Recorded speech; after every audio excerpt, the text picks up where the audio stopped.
बोले श्री कृष्ण चंद्र भगवान की जय।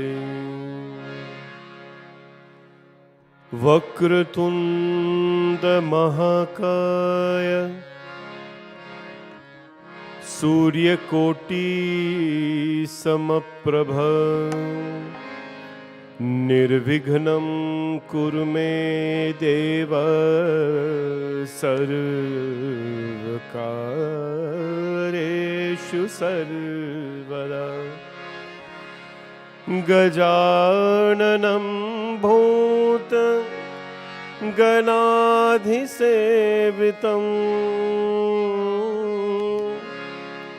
कपित्तजम्भो फलचारुभक्षणम्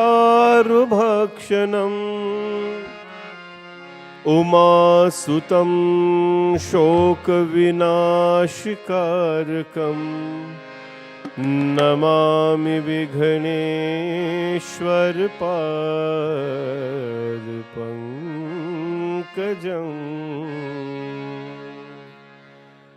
सर्वमङ्गलमाङ्गल्ये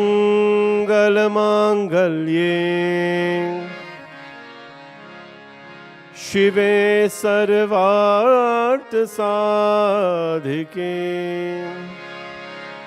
शरण्ये त्र्यम्बिके गौरी नारायणी नमोस्तुते।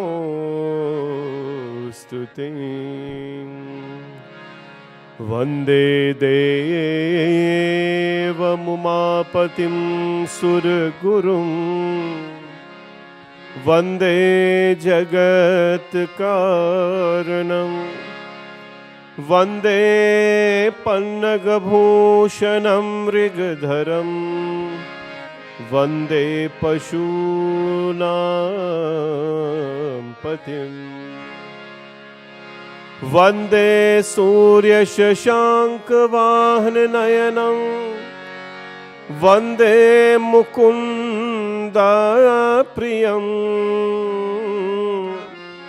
वन्दे भक्तजनाश्रयं च वरदं वन्दे शिवं शङ्करम्।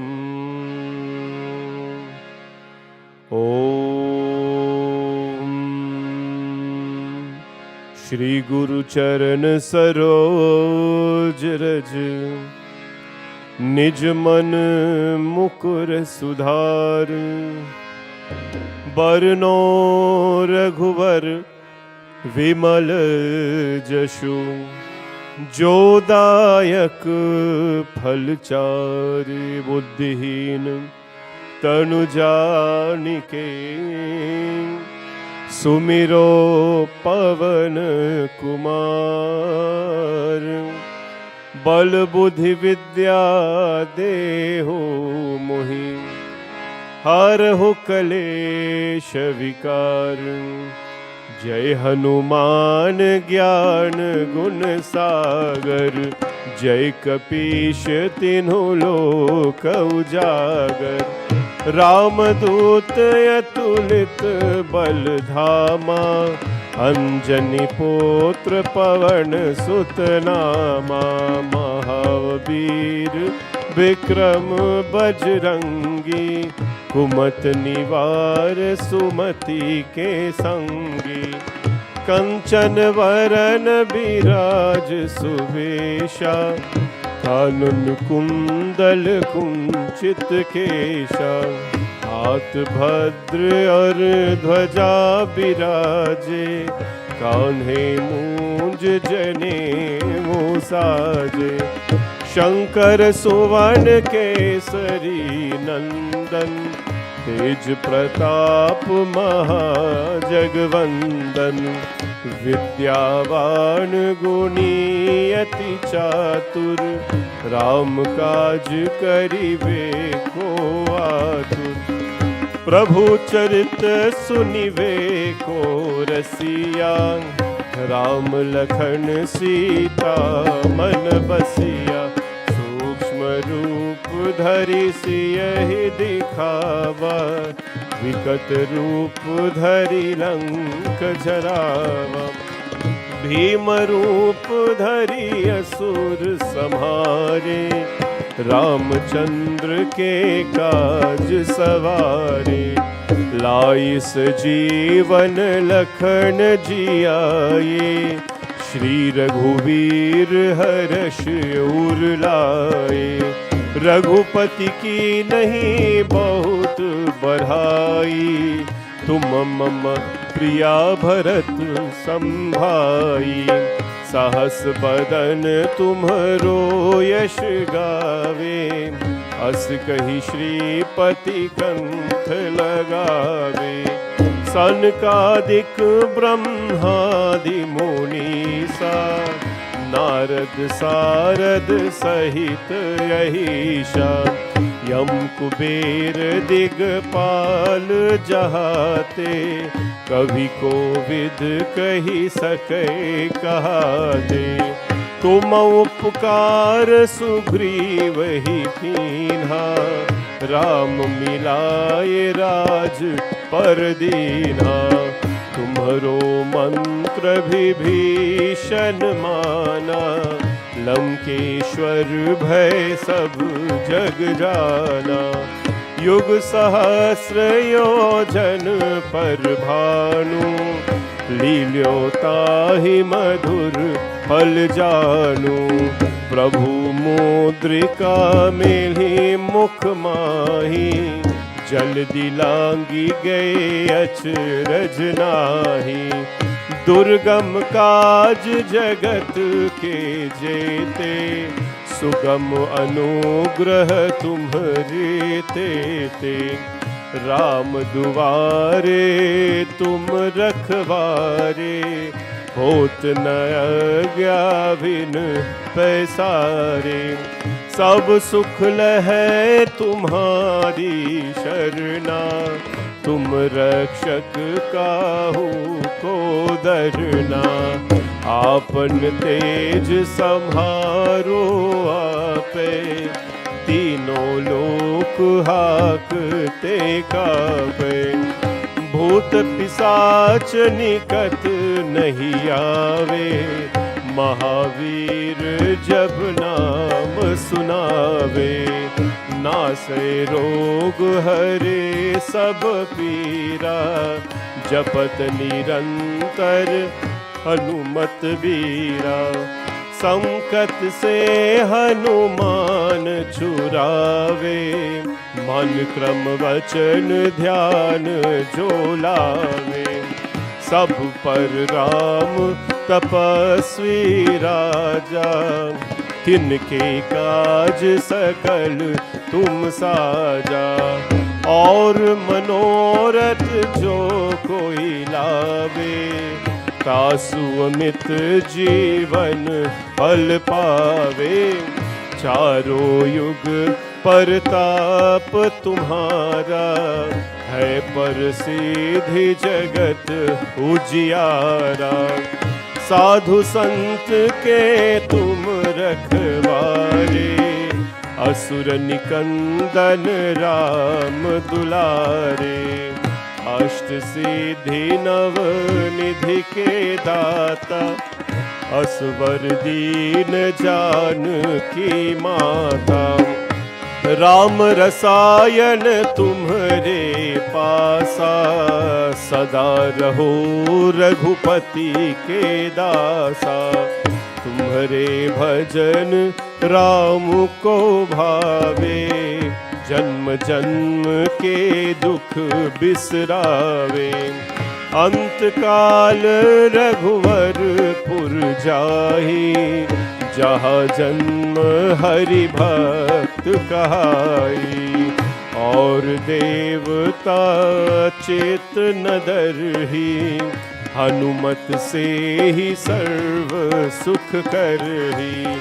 संकट कटे मिटे सब पीरा, जो सुमिरे हनुमत बलबीरा। जय जय जय हनुमान गोसाई, कृपा करो गुरुदेव की नाई। जो शत बार पाठ कर कोई, सूत ही बंधि महासुख होई। जो यहाँ पर हनुमान चालीसा, होई सीधी सांखी गौरी सा। तुलसीदास सदा हरि छेरा, की जयनाथ हृदय महादेरा, की जयनाथ हृदय महादेरा, की जयनाथ हृदय महादेरा। पावन तनय संकट हरण, मंगल मूर्ति रूप, राम लखन सीता सहित, हृदय में बसहूँ सुरभूप। बोले पावन सुत हनुमान की जय, सिया भज रामचंद्र की जय, श्री वृंदावन बिहारी लाल की जय। भवानी शंकर भगवान की जय। नमः पार्वती पतये, हर हर हर महादेव।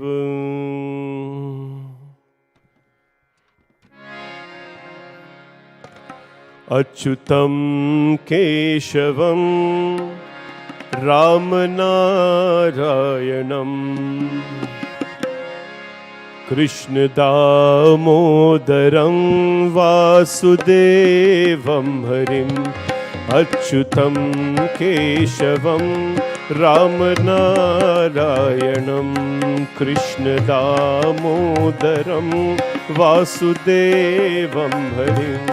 श्रीधरं माधवं गोपिका वल्लभं, श्रीधरं माधवं गोपिका वल्लभं।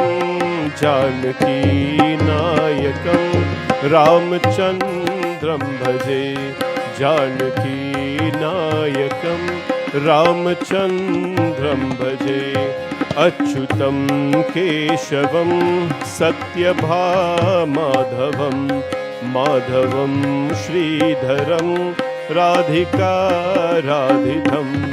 इंदिरा मंदिरं चेतसा सुंदरं, इंदिरा मंदिरं चेतसा सुंदरं। देवकी नंदनं नंदनं सन्दधे, देवकी नंदनं नंदनं सन्दधे। विष्णवे जिष्णवे शकिने चक्रिणे, रुक्मिणी रागिने जानकी जानये। वल्लभी वल्लभा यार्चितायात्मने, वल्लभी वल्लभा यार्चितायात्मने। कंसधीध्वंसिने वंसिने ते नमः, कंसधीध्वंसिने वंसिने ते नमः। अच्युतं केशवं राम नारायणम्, अच्युतं केशवं राम नारायणम्, अच्युतं केशवं राम नारायणम्। प्रेम से बोलो श्री कृष्ण चंद्र भगवान की जय। प्रेम से बोलो श्री रामचंद्र भगवान की जय। प्रेम से बोलो श्री भवानी शंकर भगवान की जय।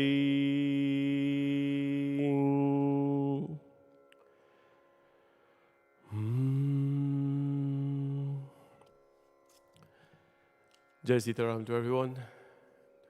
Welcome to our Garud Puran katha. And Sitaram everyone online as well. Thank you for joining. This Garud Puran katha we've done annually since the beginning of our temple. And the whole purpose of it is to educate our people, our families, our community, and all Hindus about the importance of understanding what death is, and more so, what do we do at the time of death? How does death occur?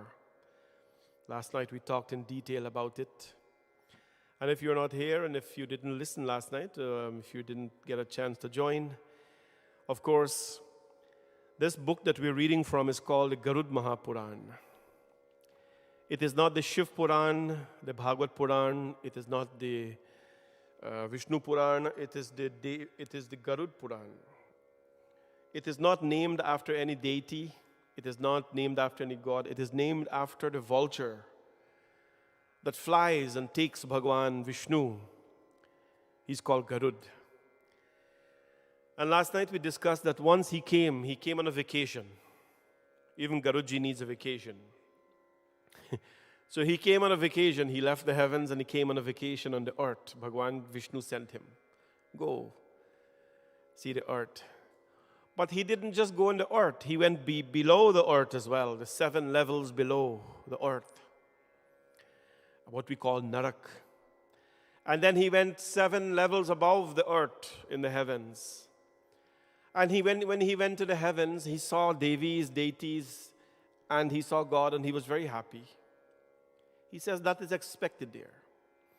When he went to 7 levels below earth, he saw Narak, or what we call hell. And he saw there bad things happening. He said that is expected there. Bad people go there, that's expected. But when he came on the earth, he saw some very different things, and he couldn't understand what was going on. He saw good people, and he saw bad people. He says, Bapre, in the heavens there is only good. In the lower regions there is only bad. But here, there is good and bad. There's people praying for each other. There are people who are praying against each other. There are people who are praying to Bhagwan. There are people who are praying to the devil.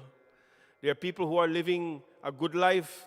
There are some who, of course, do not live that life. And he couldn't understand one thing. So he saw something very unique. He saw a death.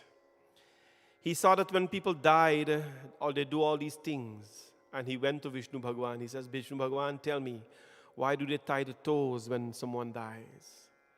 Why do they have the grass below the body when someone dies? Why do they have the black seeds, the till, when somebody dies? Prabhu explained all this to me. And the Lord last night started to explain to Garudji. The Lord says, Garud, the first thing we do when someone dies is we tie the toes of the person. Remember why last night I explained? We said that we tie the toes of the person who died because, especially if it's a vibrant life, a young life, who died to themselves, they died unexpectedly. They'll fight to come back into the body. And coming back into the body is from the toes. Coming back into the body. So the first thing you do is tie the toes so that nothing enters back this body. No one enters back this body. We talked last night about the preparation. They put the kush grass under before you put the body. Because kush malestato brahma, kush madhe janadhanam, kushagri shankaro devanam, kush rajan namostute. The kush grass is a very powerful, pure grass. When you sit on it in pujas, it wards off all the evils. So when the person dies, you place them to lie on the kush grass. Bhagwan Vishnu explained the process last night about the black till. He says, my body perspiration created the black till, so that when it is sprinkled around the Shrad area, the puja area, no evil omens can come there. That is one of the procedures. The Panditji takes the black till with some rice and he sprinkles it in the 4 corners. Just like when we do Sri Vidya in Sri Vidya tradition, when we do Mahameru Puja, we purify the 4 corners first before we start the puja. Similarly, in Shrad, you do that as well in the Pinda ceremony. And so much we talked about last night.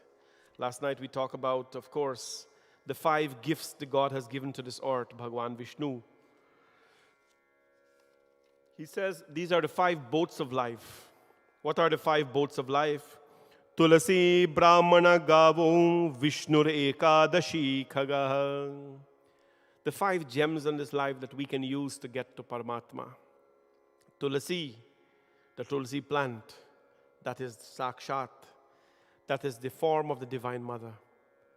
Tulsi plant, I told you last night, you never ever pluck the Tulsi leaves on a Sunday or you never ever pluck the leaves on Ekadashi. Never. One time it was Sunday, I was doing a Satyanarayan katha, and one judgeman, we are doing Satyanarayan katha, and they had a tulsi plant there, which is very auspicious to have tulsi plant and banana plant during Satyanarayan katha. And then we did not have any tulsi around, so the judgeman says, Panditji, please put tulsi there and put in prasad because we have to offer. I said, forgive me, I cannot do that. She says, okay, I'll get up and do it. I said, no, even you cannot do that. Sundays, never pick tulsi leaves from the tulsi. And when it is Ekadashi is, I think, on Sunday. It happens 11 days after full moon, every 11 days after new moon. Never pick tulsi, because those are the holy days of Bhagwan Vishnu. Tulsi will bring the opposite things in your life. Last night we talked about that. We talked about Tulasi, Brahmana. The Brahmanas are the holy ones who are closest to God, who drink for the God, who eat for the God, who speak for the God. They are the second boat, Gavo, mother cow. Worship the cow while you're alive. Giving a cow when you're dead will not get you anywhere. Our God does not take bribe.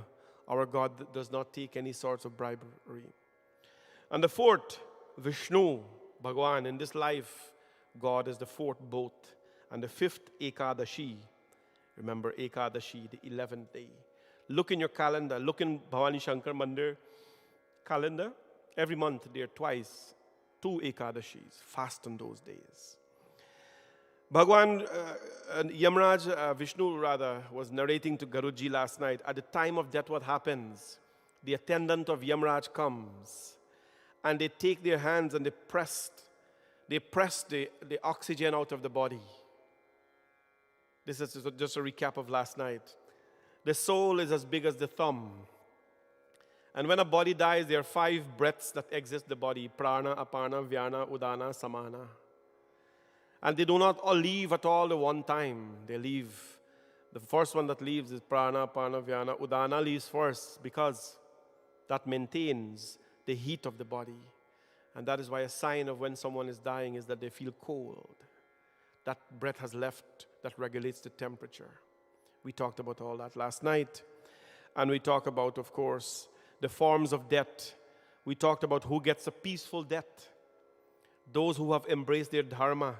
Those who have not swerved from their dharma. Dharma means your way of life. Who have not forsaken God.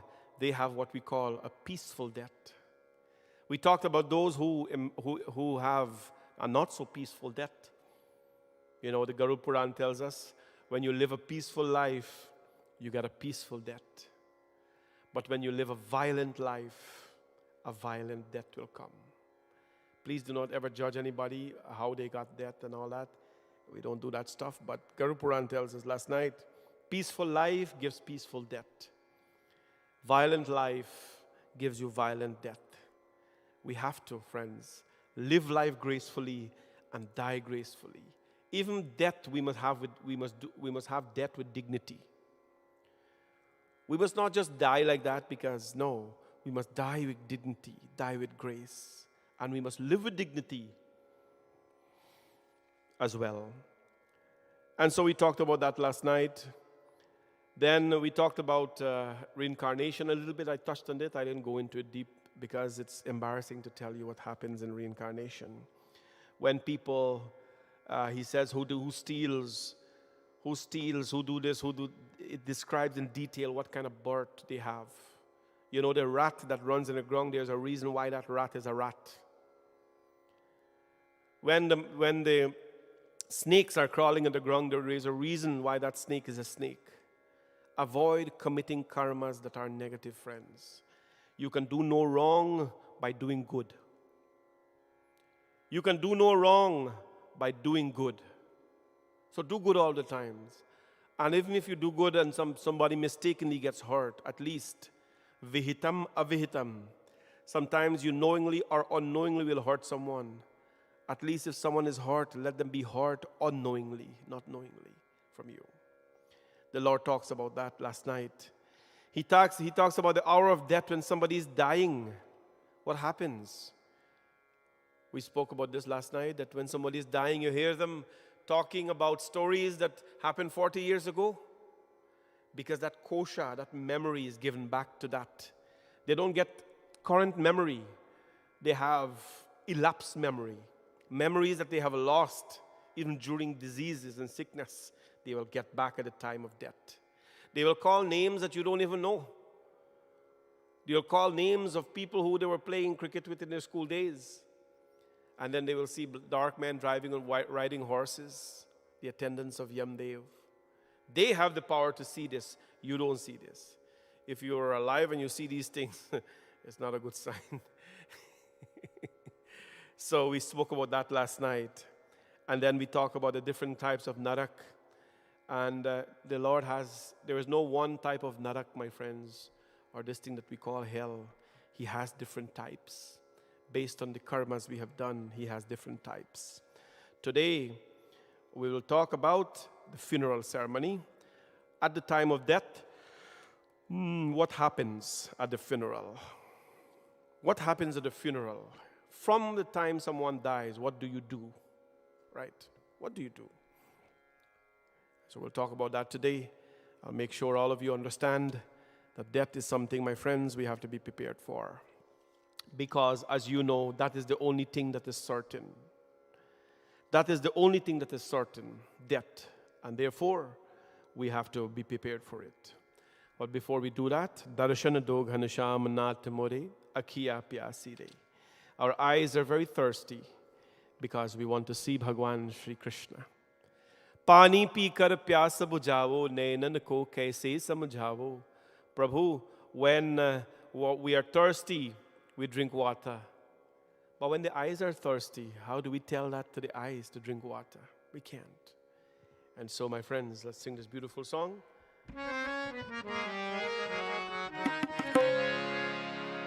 Samama mapadha pamare sa.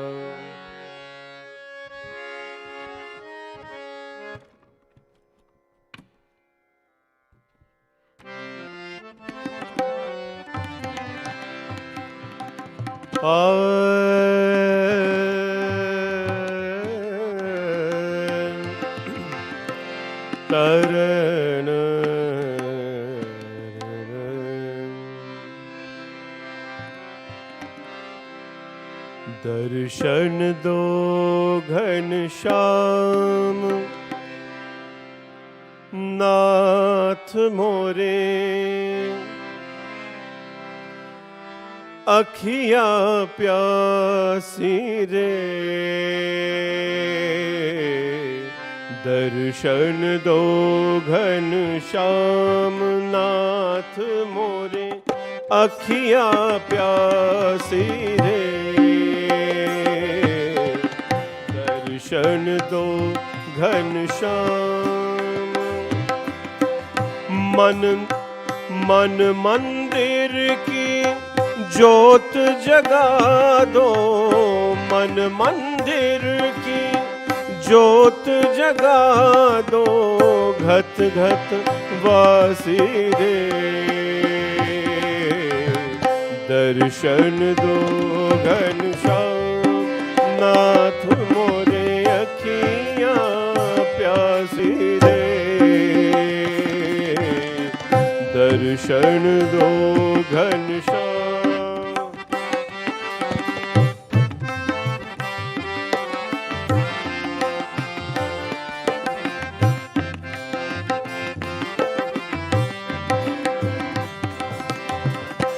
मंदिर मंदिर मूरत तेरी फिर भी न देखी सूरत तेरी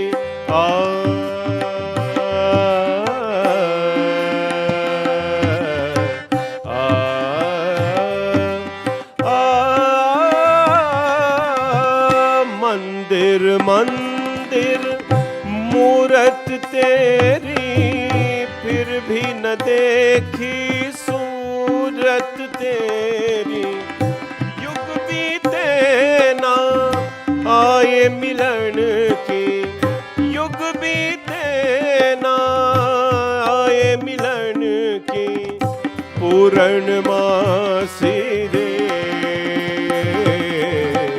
दर्शन दो घनश्याम नाथ मोरे अखियाँ प्यासी रे।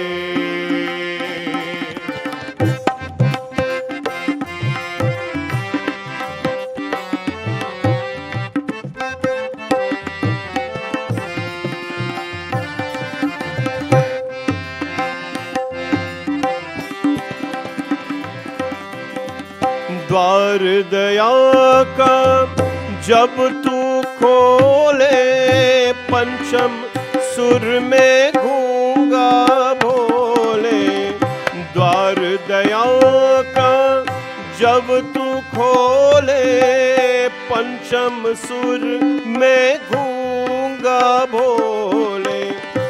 अंधा देखे लंगड़ा चल कर, अंधा देखे लंगा चल कर, पहुँचे काशी रे। दर्शन दो घनश्याम नाथ मोरे अखियाँ प्यासी रे।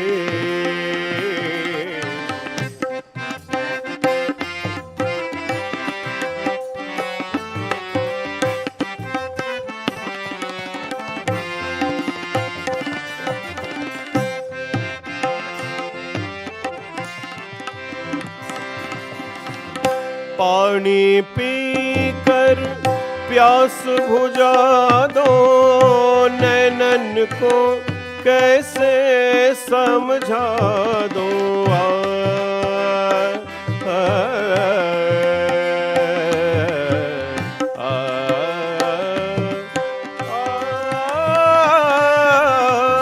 पानी पीकर प्यास बुझा दो, नैनन को कैसे समझा दो। आँख मिचौली छोड़ो अब तो, आँख मिचौली छोड़ो अब तो, मन की बासी रे। दर्शन दो घनश्याम नाथ मोरे अखियाँ प्यासी रे।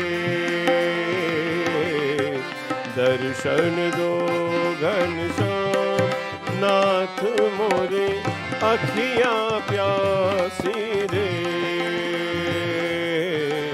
दर्शन दो दर्शन दो दर्शन दो घनश्याम। बोले श्री कृष्ण चंद्र भगवान की जय। And so, someone dies. Death occurs in the family, the biggest shocker of your life, something that you were never prepared for. We planned in advance for the birth of someone. We name people even these days before birth comes. Please refrain from things like that. But what happens? We're never prepared for death because we never think that death will actually fall in our home or so early in time. So the death comes. What is the first thing that happens? Garud Puran tells us, Paridhashyahate vasre chandano prokshaye tanum tato mritasya sthane vain eko krikshtam samarate प्रयोग पूर्वे दाहस्याम योगता ढीट तथा भवेत आसनम प्रोक्षणम च श्राता स्यादे तत्या तृष्यतम. What happens when death comes? Depending on where you're living, there are different protocols, right? You either call the police, you call the doctor, you call the emergency 911, depending on how things happen. From a country perspective, where you are, you do that. Then they tell you, of course, to call the crematorium or a funeral home. Well, the next thing you do is you call your priest. That's the next thing you always do. I've always encouraged every Hindu, every single Hindu, you must have what I called a family priest. A family priest. The guy you can pick up the phone anytime and call and say, hey, what is this? Guidance for this, guidance for that. That's the family priest. Who you must be comfortable in rather than Googling up Hindu priest for a funeral. At that point in time, you'll be in a lot of trouble. So you pick up your phone and you call your family priest. And your family priest, you tell them the story. Here's what happened. Here's when so-and-so died. And the first thing they do is they check the planets. Of course, they send condolences and so on. And they check the planets. Now, why do they check the planets?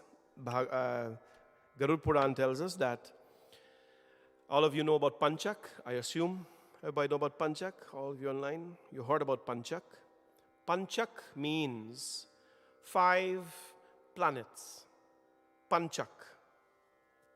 There are 27 constellations in the Hindu astrology system, but 5 of them, Panchak, the 5 of them are inauspicious when death occurs. So if a person dies on Panchak or they cremates on Panchak, there's nothing wrong, there's nothing inauspicious about it. But there is what has to be done is called a Panchak Shanti Puja. Panchak Shanti Puja. So you call the priest checks the book and says, listen, Manpa died on Panchak, they didn't die on Panchak. If there's no death on Panchak, no problem.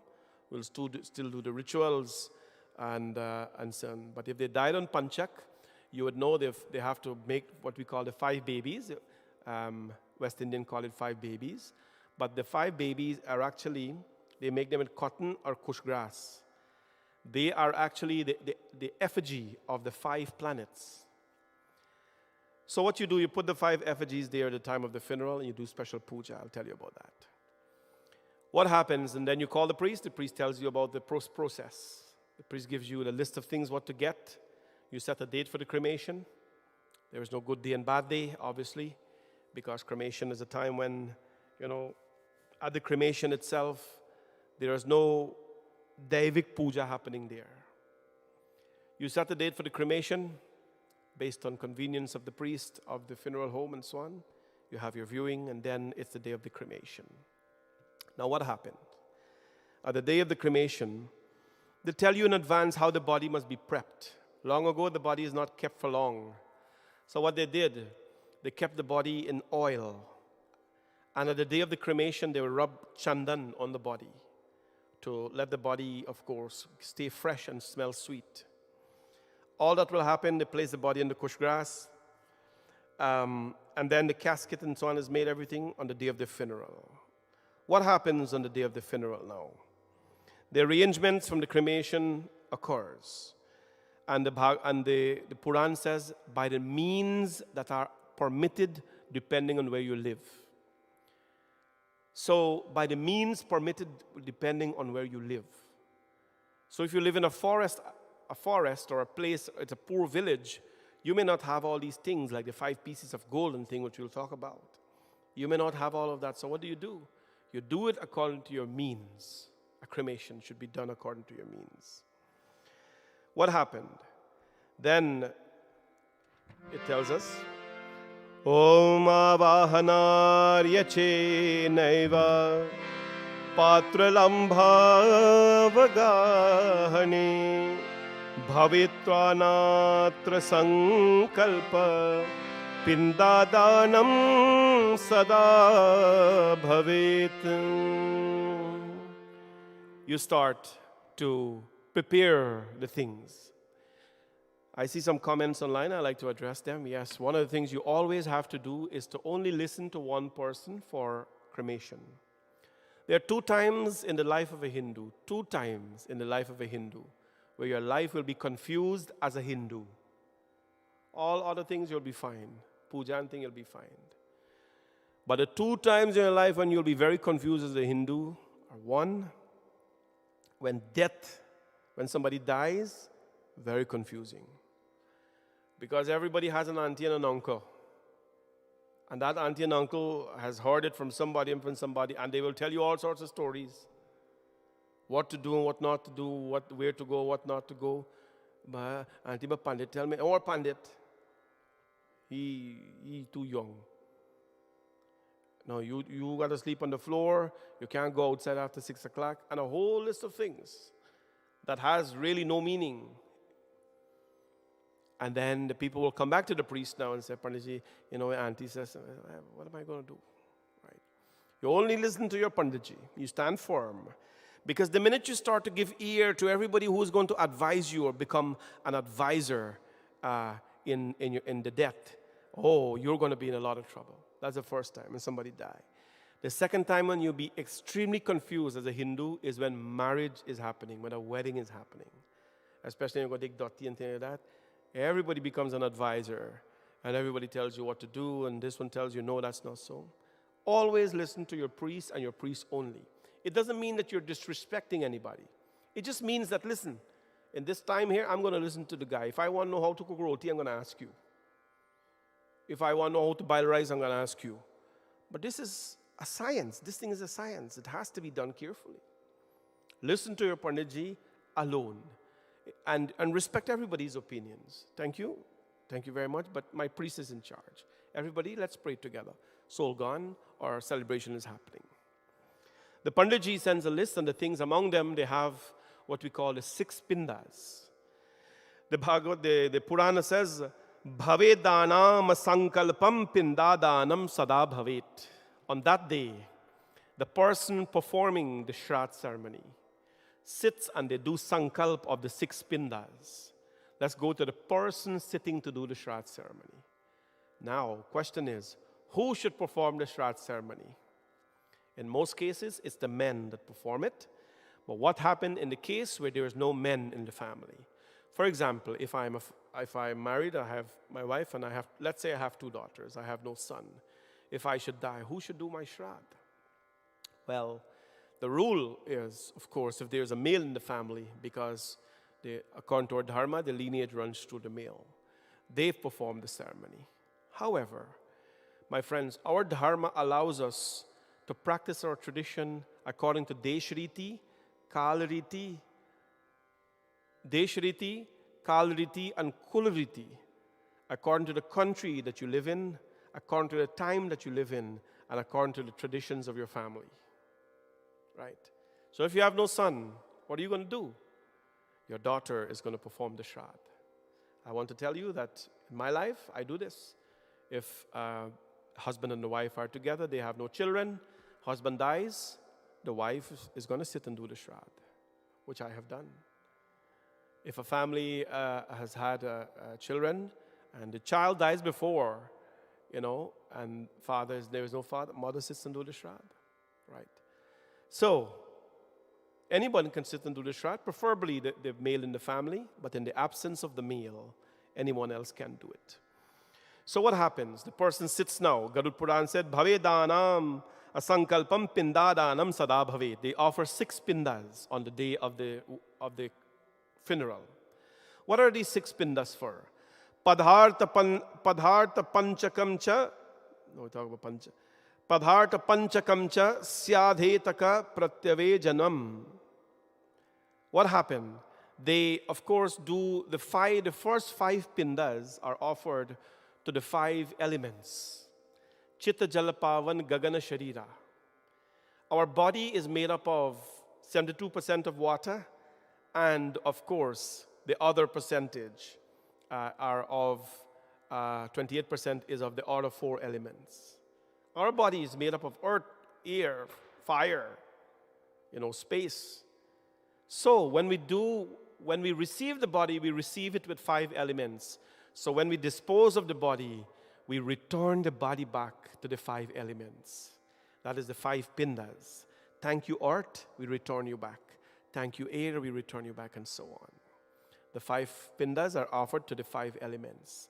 The 6th pinda, or the last pinda, is usually done at the chitta in Guyana. When we do cremation in Guyana and other tropical countries, we do the 6th pinda at the pyre. The 6th pinda is offered to mana, or the sixth element. That is called the mind. The mind is the soul's oldest friend. The person who you know in high school, if you're grown up, is not your oldest friend. Your mind has come with you from ages after ages. That's why they say we make a person, we educate a person, but we can't make their mind. You cannot tilt the mind, change the mind of anyone. You may have parents who have given birth to many kids, and all of them will have different mindset, though they have come from one parent, one set of parents. Right? The sixth pinda is offered to the mind, so that the mind can accompany back the soul to its journey. What happens? Padartha panchakam cha syadeka pratyavejanam dadhya dakshamya mudhyam cha syade tatrancha etunaha. Padartha panchakam cha. So if the person has died in panchak, we make the 5 effigies, the 5 babies, as they say, either with kush grass and cotton, and we place it there. And the Panditjis will do the puja on the 5 effigies. Why do we do that? Because, these planets, they are not auspicious for death. They're like a suppressant. It's like they form a shield over the soul. They form a shield over the soul, and it prevents the soul from, emerging. So we do Panchak Shanti Puja, which means you offer special prayers to those 5 planets and ask them to be Shanti, to be peaceful, so that the soul can begin its journey. That is a very special puja that is done when someone dies. It's done with a lot of preparation, a lot of devotion. Then what happens? There are some things that you will see the priest doing. Eshu dastu vidhi proktam shraddhenam malile tute. They will take 5 pieces of gold. You've seen this all the time, everybody? You've seen this? 5 pieces of gold. They'll take 5 pieces of gold and they will place it with tulasi into the 5 entry points of the body. Pancha prana, the 5 entry points of the body. Mouth, nostrils, and the genitals. They'll place it at least close by. The gold, little piece of gold. Why do you do that? Because the pancha prana, or the 5 entry points of the body, those things are responsible, or were responsible rather, for air circulating in and out of your body. So they call it the seat of the prana, the seat of the breath. The 5 pieces of gold are placed at those points. At a funeral, you will never see them chanting Swastina Indro Vruddhashravaha Swastina Pusha Vishwaveda. Never you will hear a Panditji chant that, or at least a Panditji who knows what they're doing. They will never chant that. You will not see detailed Ganeshji Puja. You will not see Lakshmi Puja, Kalash Puja. Those things are not done at a funeral. You know why? Because it is not Shubham. It is not an auspicious place. It is not an auspicious work. You never see a Kalash there with a diya. You'll see the presence of a diya, but there's no Lakshmi Puja, no Ganesh Puja, no prasad is offered at funeral. In fact, in Shraddh, prasad is never offered, because when prasad is offered, prasad must be eaten. Always remember this.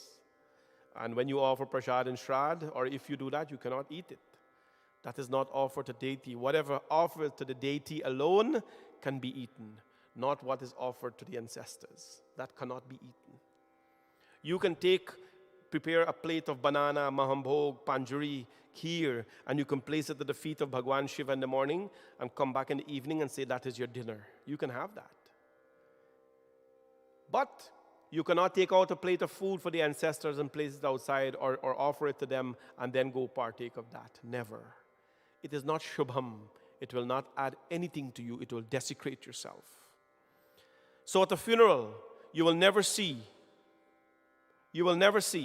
of course, those things happening. Lakshmi Puja, Ganesh Puja, they will not happen. There are certain mantras you do not even chant at the thing.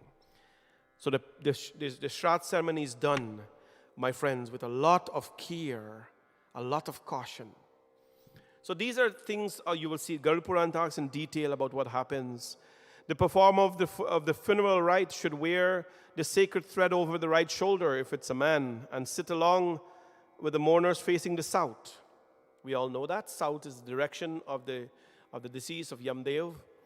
And they, of course, tears should be avoided. Tears should be avoided. In the Garud Puran it says that every tear that is dropped at a funeral, anyways, forget about that. But grieving is okay. Try avoiding tears at the funeral. It is, especially over the coffin thing. Those were the old people style. Don't cry over a coffin. It is inauspicious for that Atma. The soul will have the burden. The soul will have the burden of consuming that tear. It is highly inauspicious. But funeral brings out the pains of people. People cry and people hold on to the dead these days and so on. And listen, when death comes, you don't know what goes on emotionally with someone. So the most you can do is help to control the situation. But other than that, Now, there are some things here that I want to address. You will see sometimes that a dead man is pulling down a sindoor from a lady. Or a man is pulling down the sindoor of a dead lady. I want to tell you that that is not in our scriptures. It is not in the scriptures. Now, how does that come about? They say that when you get married, you have sindoor, but when you die, you have to pull it down. Otherwise, you go as a married person. Well, that is not so. There's nothing written about that. That is not a practice in our dharma. Where did that come from? It is a tradition made up by some. Even to today, even though we teach people these things, even at a funeral, you will find that there's a Panaji, we have to pull down the sindoor. I said respectfully, my brother or my sister, I don't know how to do that. I don't know any mantra how to do that. I don't know the process for doing that. But if you find that there'll be closure in doing that, you can do it without my presence because I don't know what to do. And people up to today, they go and the dead man is a dead person is in the casket. They raise up the dead person's hand and they'll pull down the sindoor from the wife. Right? And I've seen that happening, so I said, okay, well, if a dead person can unmarry a woman, then perhaps a dead person can marry a woman as well. You have to apply that logic, right? I will never make fun or mockery out of that kind of stuff, but I am a logical person. If a dead person can pull down the sindoor and unmarry a woman, then perhaps the dead person can put on the sindoor and marry the woman too. Makes sense, right? But I don't quarrel about that stuff because you don't want to mix, get into that kind of argument at a funeral and then there is a big blowout and all that kind. No. You want to do it? God bless you. You go ahead and you do it. I'll stand by and I'll wait. I'll tell the people to hold on, be Shanti, sing bhajan when you guys are doing that. So there's nothing like that that happens in a funeral. Now the funeral, what happens? The funeral, the cremation occurs. Last night I spoke about the cremation. And then the people will go home. They will go home and, the body is cremated. Cremation is the best way to dispose of the body. Spoke about that last night. You pray to the chitta. Upasanghara tasmatyam swargam nayamamritam iti kravya dambhartya sharirahu timacharet. The fire that consumes the body, that is not Agni. The fire, it is not the Agni that you throw in the ghee. Om Prajapati Swaha, Om Durgaye Swaha, Om Lakshmi Swaha. No. Agni Bhagwan, he discards that form as the fire, as Agni, and he takes on a form called Kravya. His name that day, when we pray to him, we say Om Kravya Devaya Namaha. His name that day is called Kravya, not Agni. Agni is for the worship of the Devatas. Kravya is to consume the soul, the body. Right? That is why he's worshipped, because he takes the ghee and he takes the corpse as well. Some people will ask about the 5 stops. Why do we do the 5 stops? If you've gone to a funeral, you'll see this. They lift the casket, they'll walk a couple of feet, and they'll put it down. The Pandaji will chant, Anadinedano Deva Shankachakra Gadadhara. That is returning the body. giving the body back to its various elements. Water here is yours, earth here is yours, right? 5 resting places. And then they place the casket on top, they put it in, and then they select someone in the family, they press the button, or they light the chitta, they light the fire.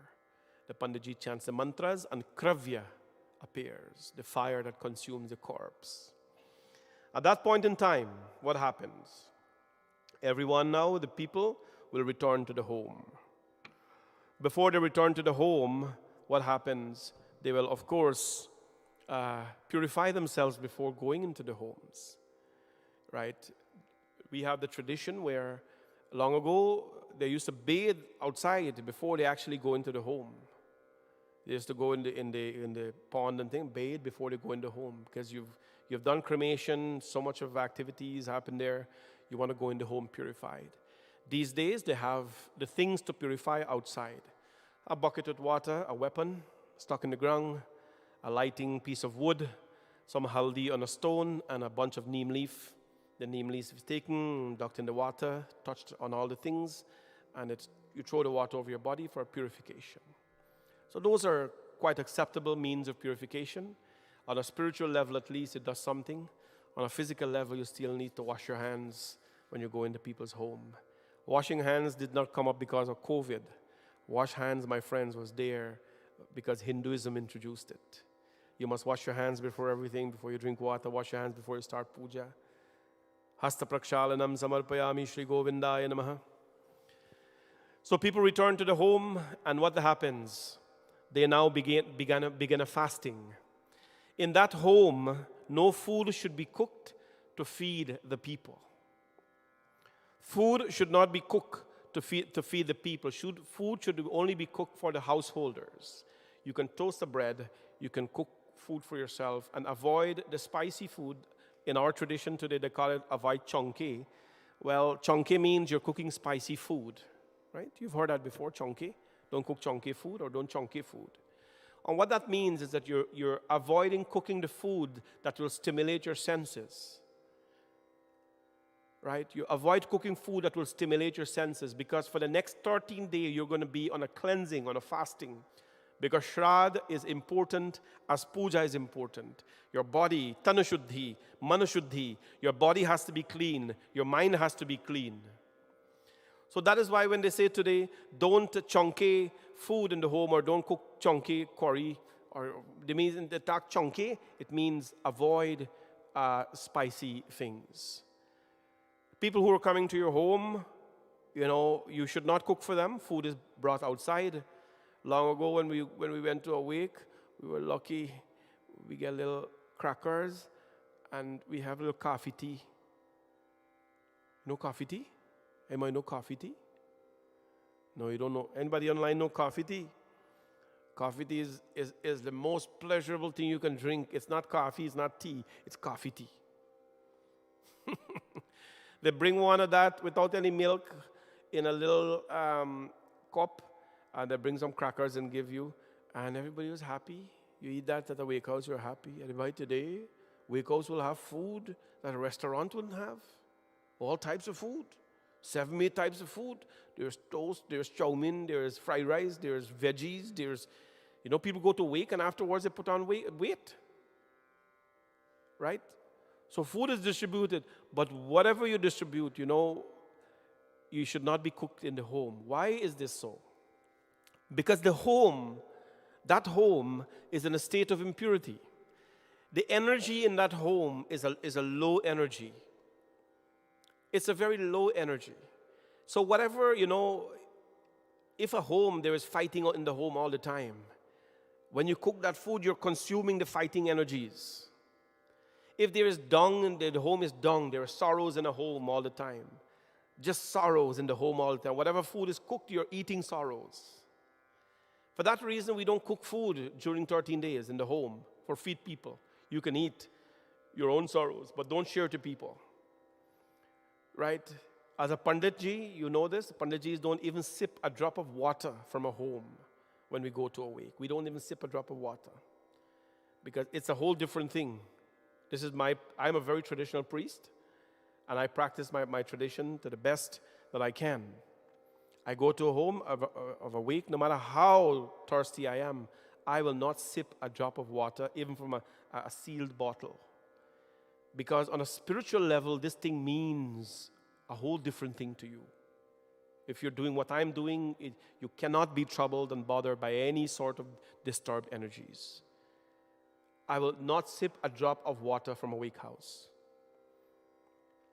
So, food, yes, is distributed, but that food comes from outside and is shared with people and so on. And if you choose to eat, you choose to eat. That's not anybody's business, that's yours. The home from then, my friends, goes through Satsangh. There is usually prayers. This is what we should have, not a restaurant or a takeout service. We should have Satsangh at a wake where there is people coming, and yes, they are singing bhajans because the soul lingers for that time. The soul lingers in the environment at that time. And the soul, of course, is feeding from the energy that is shared. Whatever energy is there, soul is witnessing all the time, my friends. And that is why I tell people there is nothing wrong in planning your death. There's nothing wrong in planning your death, because when you die, the last thing you want to do is to be a disturbed soul. And I told my wife this and my children this every day. You see, when that moment comes for me, and if anybody go give some long speech about me, and the minute them attack, it means I'm choking them. That's not the time to praise people. Man is dead. The coffin casket is dead. People are alive. Go meet them, call them over the phone and say, you know what, you're a great man. You've accomplished stuff. Go on Facebook and write great things about people. Call out somebody on Facebook or social media and write great things write a whole life about them. You can't hear nothing in the casket. Nothing. One long life story we're going to read out about this person. Right? When they can't hear anything. But those are ways in which people find closure. You have to allow them to do that. Sometimes meaningless things, although meaningless, you have to allow people to do them because it brings closure to them. People have different ways to clean their conscience and all that. Let them do that kind of stuff. But in addition to that, we must give compliments to people every day. Pick up the phone. And if you don't want to talk something, with the person, call somebody else and say, you know what? That guy is a good guy. That man is a good man. That sister is a good girl. That lady is a good lady. Pick up the phone. Send someone a text. You're a good person. When they're alive and they can hear it and they can witness it. Because when the soul dies, the soul does not thirst for that stuff. The soul thirsts.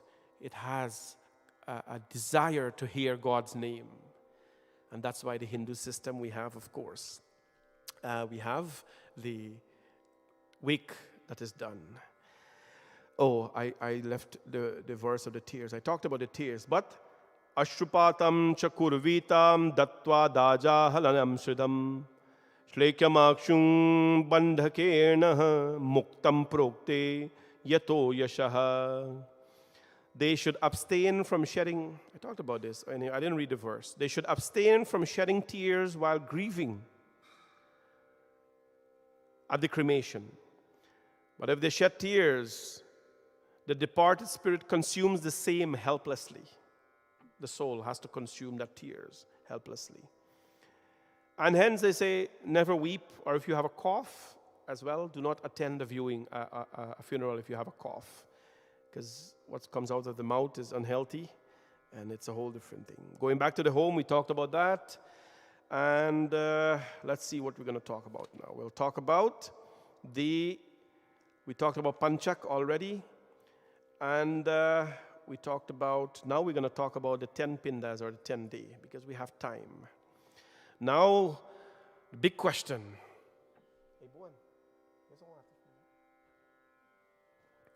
So we're going to talk about the 10-day ceremony now. Big question. Panditji, when do we start counting? Is it from the day of death? It is from the day of cremation? Or even if it's at the day of the cremation, does the cremation day count as one day? Right. So, let me hear. We got about 300 people here. 5th. Okay. When do we start counting? Cremation? Cremation? Cremation. Good. So, everybody in the temple here says you start counting from the day of cremation. That's a good answer. However, is the day of cremation counted as one day? Yes? It's a trick question? No. Good. So we're going to clarify that. So remember, you have to do a 10-day ceremony, and you have to do a 12-day ceremony and a 13-day ceremony. We'll talk about the 12-day and the 13-day. What's the big deal between 12-day and 13 days, right? We'll talk about that. But before we talk about the 10-day, how do you come up with 10-day? If a body is cremated 10-day from today, when will be the 10-day? So take out your finger, everybody. When will be the 10-day? So everybody online, this is a test for you right now, online test. If a body is cremated today, when will be the 10-day ceremony? So let me count quietly so none of you can hear what I'm counting.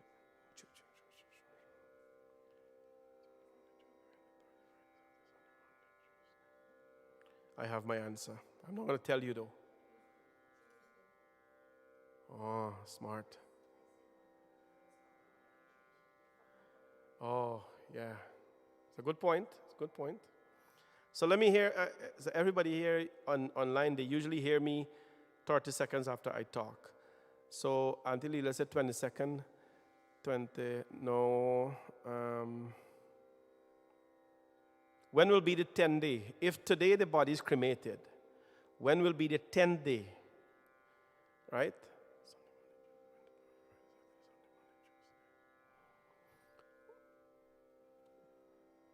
So people are giving me a date here. I'm going to check my date now. Yes. 22nd will be the right answer. The Tuesday. Tuesday will be the right answer. Good. People are getting it. Some people are saying Monday. Monday is not the right answer. Here is why. People count the day of the cremation as a day. You can't do that. You can't do it as a day.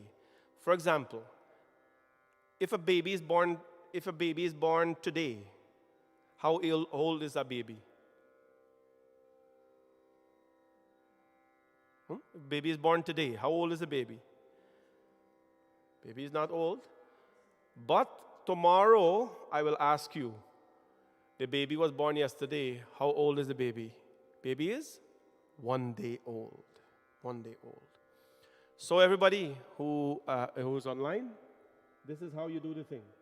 If somebody cremates today and you want to calculate the 10-day ceremony, the first day starts tomorrow. Sunday will be one, Monday, Tuesday, Wednesday, Thursday, Friday, Saturday, Sunday, Monday, Tuesday. Tuesday will be the 10th day, or the 22nd will be the 10-day ceremony. That is how it should be counted. And here is why it should be counted like that as well. After the date of the cremation, the Garud Puran tells us that 10 pindas should be offered.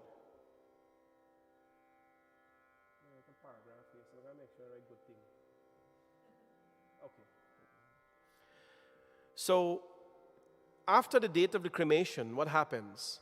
You have to do 10 pindas. The traditional way of doing it is that each day you do 1 pinda ceremony. It's called Dashghatra.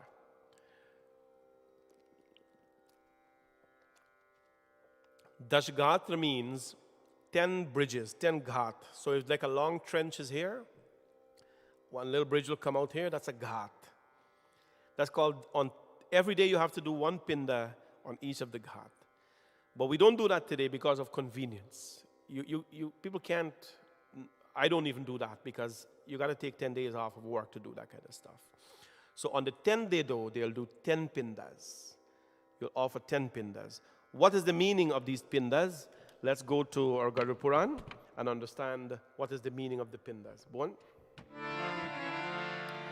Jai Jai Narayan Bhagavan, Jai Jai Narayan Bhagavan, Jai Jai Narayan Bhagavan, Jai Jai Narayan Bhagavan, Jai Jai Narayan Bhagavan, Jai Jai Narayan Bhagavan, जय जय नारायण भगवान, जय जय नारायण भगवान, जय जय नारायण भगवान, जय जय नारायण भगवान, जय जय नारायण भगवान, जय जय नारायण भगवान।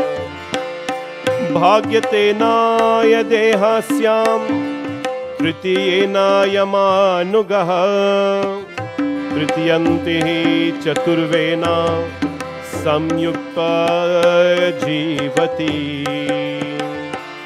अहोरात्रेषु नवग्देः निष्टिपित्तमाप्नुयात्, शिरदस्यानेत पिण्डेन प्रेतस्य क्रियते तथा।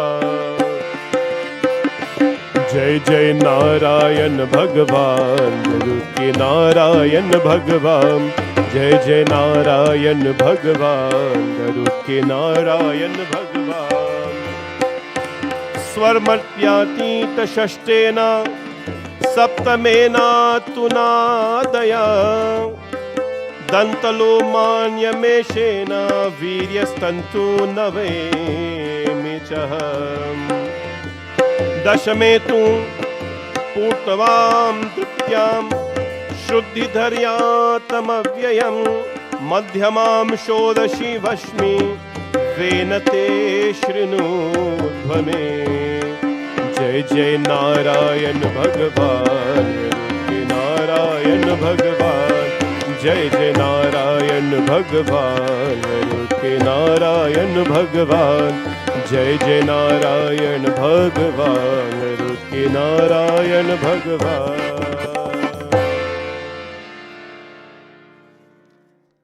The body now has been cremated. You have to do 10 pindas. Remember, the soul can never be killed. Nainam chindanti shastrani, nainam dahati pavaka, na chainam kledayantapo, na shoshayati maruta. This is ABC of the Gita, chapter 2. Nainam chindanti shastrani, nainam dahati. The soul, although you burn the body, the soul is still there. Cannot be burnt by fire, cannot be drenched by water, cannot be blown away by the wind, cannot be cut by a weapon. The soul is indestructible. The soul is not made up of the elements. Soul is not made up. The soul is the size of a thumb. So what happens now? The soul has to start a journey on the 13th day at 12 noon. Ever heard that story? They tell you the shroud has to be finished before 12 noon on the 13th day. It has to be finished. Here's why it has to be finished. Because on the 13th day, at 12 noon, the soul begins its journey towards God, towards the 16 cities. And the Pinda ceremonies are done in the morning, and then the Gita starts and must be finished by 12. Or should be finished by 12, so that when the soul leaves, the Gita ceremony is for the purification of the soul. So if the soul leaves without the purification, witnessing the purification ceremony, then, it's not the proper process. Sometimes we go a little bit over, you can't help because people are generally late and stuff is late and all that kind of thing, but, the rule is you don't go over 12 o'clock. The soul has to go, but how is the soul going to go when the body has burnt? The body has been burnt. How is the soul going to go? You have gasoline, but you don't have a car to put it in. Or you have the engine of the Ferrari, but you don't have a body of the Ferrari to put it in. Huh? You have a soul that is alive, but the soul needs a vehicle to go back. The soul needs a vehicle. Well, here is how we make the vehicle. In our text, it tells us that you have the physical body and you have the astral body. A physical body is this. When you pinch, you feel. It's made up of bile, flesh, blood, bones. This is the physical body. And then there is an astral body beyond this one. And that is what we're going to make now. When you offer the pinda, When you offer the pindas, my friends, what happens? Hey Garud, Bhagwan Vishnu is saying, the pindas given for the 10 days, one pinda each day regularly that is offered by the family are divided each one into 4. So one pinda that is offered has 4 functions. The old Pandits, they used to get, when the pindas are offered, they used to get a straw like this, the person performing it. And at the offering of the pinda, you see them take the straw, the kush grass, and they'll make like this. Because pindas, what are pindas made of? Anybody? Pindas, what are them? What kind of rice though?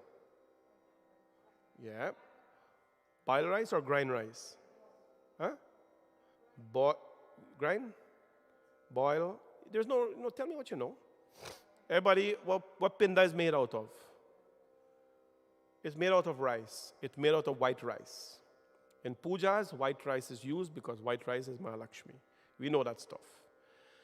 But the rice has to be boiled to the texture where it is edible.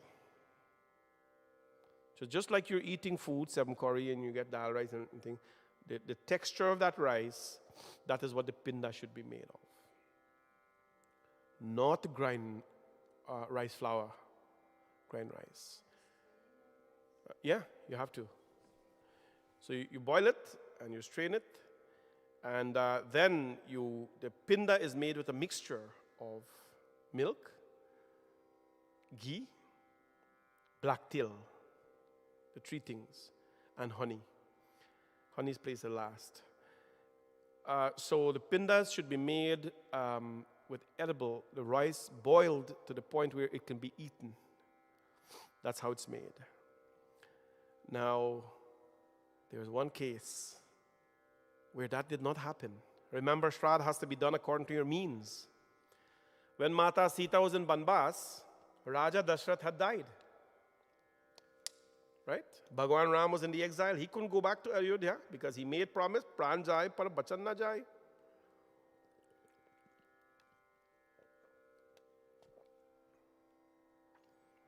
Everybody got it right? Yes.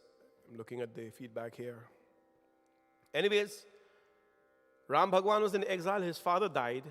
He couldn't go back to do the rites. So on a monthly basis, Ram Bhagwan was offering 1 pinda. But one day, when it was time to offer the pinda, I'll tell you about that as well, the once a month thing. One day as Ram Bhagwan was about to make the pinda offering, well, he was not there. He went hunting or fight some Rakshas and Mata Sita was there alone. And it was going past midday. And Shraddha can never be done after 12. If Shraddha is done after 12, that offering go to the Rakshas. Shraddha always must be done in the morning, with the exception of Amavasya, which is coming up on Wednesday. That's the last day. You can do Shraddha all day on Amavasya.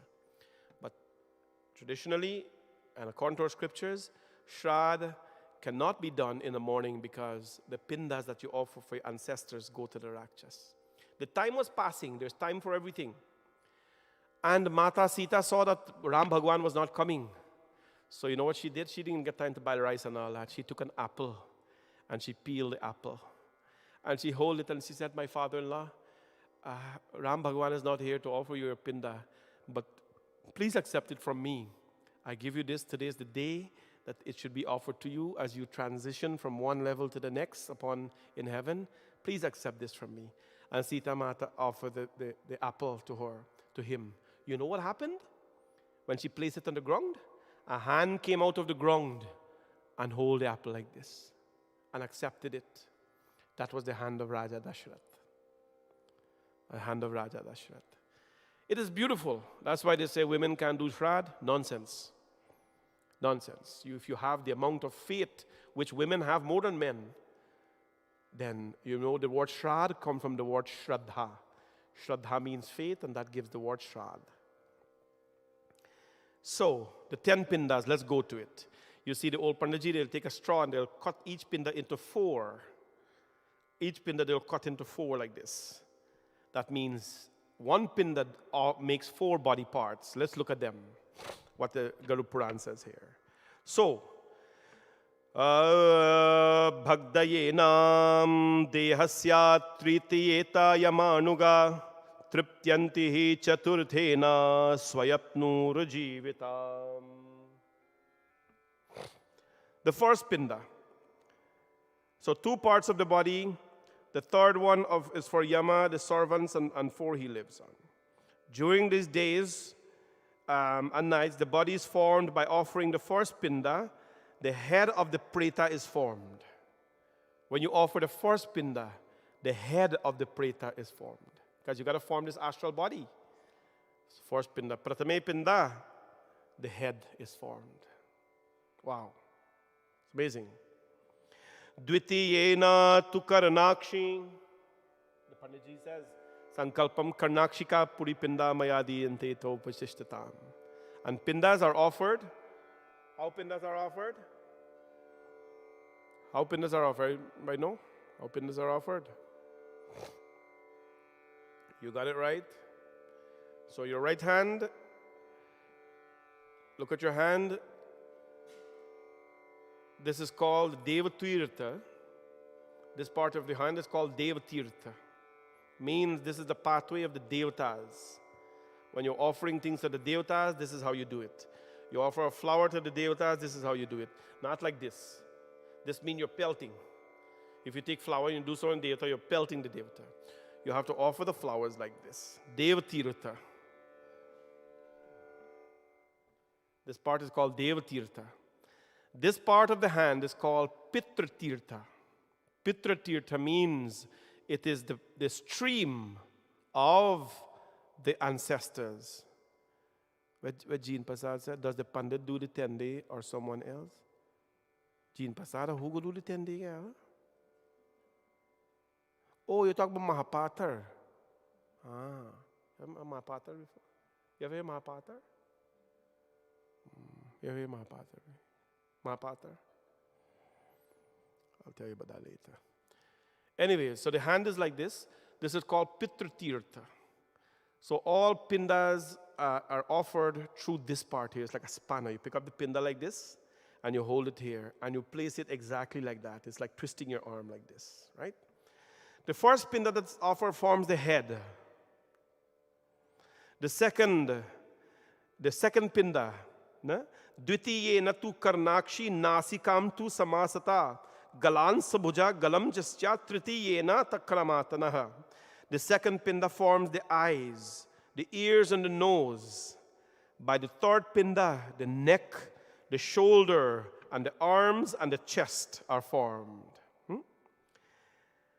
Chaturthi cha pindena, the fourth pinda, Chaturthi cha pindena, nabhilinga guda tatha, janu janda tatha pado, panchameva tu sarvadaha. By the fourth pinda, the navel and the genitals are formed. And by the fifth pinda, the thighs and the calves are formed. Panchamo. Sarva marnani shashtena, the sixth pinda, sampatena tu nadaya, dantalo manyata mena viryastu navamena chaha. By the sixth pinda, all the vital organs are formed. The vital organs, kidney and things like that. By the sixth pinda, all the vital organs are formed. And by the seventh pinda, the nerves are formed. The nerves. You got to get nerves to go through that passageway. And by the eighth pinda, danto mayashtamene naha viryastu. And by the eighth pinda, the teeth is formed and the hair is formed by the ninth pinda. The hair is formed by then. Ninth. The 10th pinda. Dashamena, the 10th. Dashamena tu purnatva. Purnatva triptya shuddhir paryayaha. Madhyamam shodashi vachmi vaitartena shnutvame. By the 10th pinda, fullness is achieved. The fullness of the body is achieved. Hunger is satisfied. Now I shall tell you, he says, about the Madhya Shodash, the 12th day and the 13th day. Now, what happens?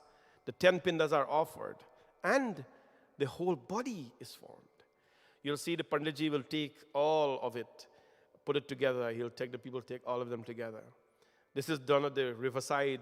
On the 10-day ceremony is done at the riverside. Most cases, we don't have riverside here.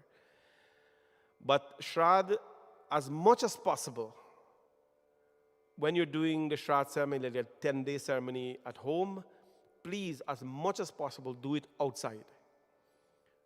Do it outside. So there are times when, people who live in an apartment, they cannot do that. So you have to settle with inside. But you remember I told you about Shraddh. Shraddh is not for the devatas. Shraddh is for the ancestors. And that type of energy is not encouraged inside the home. So what people do, they make their garage up nice. They empty up the garage. They take out the things in the garage and they do the Shraddh ceremony in there. But please must get a little heat and so because the pandas get sick afterwards. So get only a little heat and things like that and some little fire and so on. You do Shraddh ceremony nice outside. Comfortable. It's done very nice and comfortable. Do it outside as much as possible. Or if it's summer, you can do it at the backyard or, on the deck and things like that we build and so on. All of that. Acceptable. In the home, avoid as much as possible. Even on the 13th day, you have to do back the Shraddh again, but 16 pindas. You do the Shraddh outside and the Gita you can do inside of the home. This is the general rule about doing Shraddh. Anyways, the Panditji takes all the pindas or the person sitting and they will make literally a face of the deceased with 2 eyes and so on. They'll put the kush grass on top. Kush grass, like that represents the hair and tulsi in the eyes and things like that because you're making an astral body for the soul to be injected. Anyways, they wrap it up in a piece of cloth. They do purification ceremonies. And the person who is performing the Shraddh, they put it on the right shoulder. And they take 7 steps in the northern direction. 7 steps in the northern direction. Well, that 7 steps, you know what that is? That is called the pathway of the ancestors. You literally are holding your beloved one on your shoulder and you're walking in the direction of the God to take them to heaven. It's a beautiful thing. It's a beautiful, beautiful thing to lead the way to heaven, and that comes with a lot of sacrifice that you must make for that day. A lot of sacrifice. People who have, if there is a son that is doing a Shraddh, or if you're a man and you're doing a Shraddh, please shave your head. Shave your head because when you shave your head, the hair is the most impure thing in the body if you don't know that. And you say, how is the hair impure? Well, so watch a hair in a food and then you're going to know if it's impure or not. Yeah. When the hair is on the head, we take so much care. We color them, we comb them, we glue it down and everything, and nice, and yes, beautiful hair, I like you. But the minute that precious hair fall in the food, you don't want that food anymore, right? Shraddh is when you take a new birth for your ancestors. When you have deformed yourself, right? A man deformed himself, and that is why particularly men do this. You deform yourself so that you can let your ancestors take a form, right? And then these days, all sorts of things happen in the 10-day that I don't even want to comment on, but I'll tell you to do not do these things. When I give a list to someone for a 10-day, they call me right back. Because my list for a 10-day ceremony or a Shraddh ceremony, it will have haldi, chandan, flowers, leaves, grass, attar, boiled rice, one little piece cotton, and they'll call me right back. The Panditji, you're not going to slip us here. So, okay. Or you don't have any umbrellas here, or you don't have no lamp here, or you don't have no blanket here, or no one can. So I said, perhaps you should tell me what is it for, right? I don't put that stuff there, and there is no gold cow here. So I said, okay, what is all this for? So apparently when the person dies, all this thing got to go with them. The soul has to wear all these things and so on. I am sorry, but you know who ends up taking all that stuff? The Pandit. Takes home all the people blanket where they supposedly the person have to cover it. You got to take that home and you got to cover with that. Not me.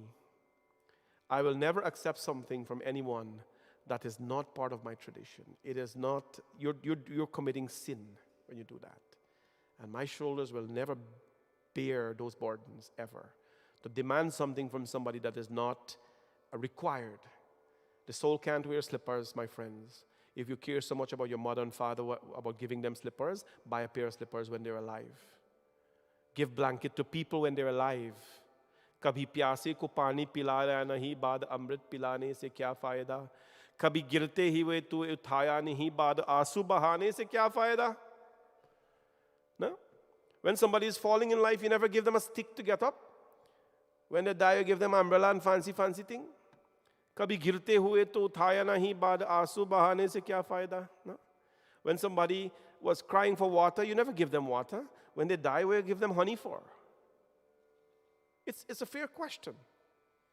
We feed people poison when they're living all the time. We feed them poison. Last night I told you that. When people are alive, you tell them, go to. What do you tell people when they're alive? You can go to Narak. Right? You tell people, go to hell.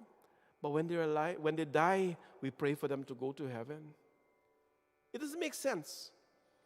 When somebody's thirsty when they're alive, give them a bottle of water.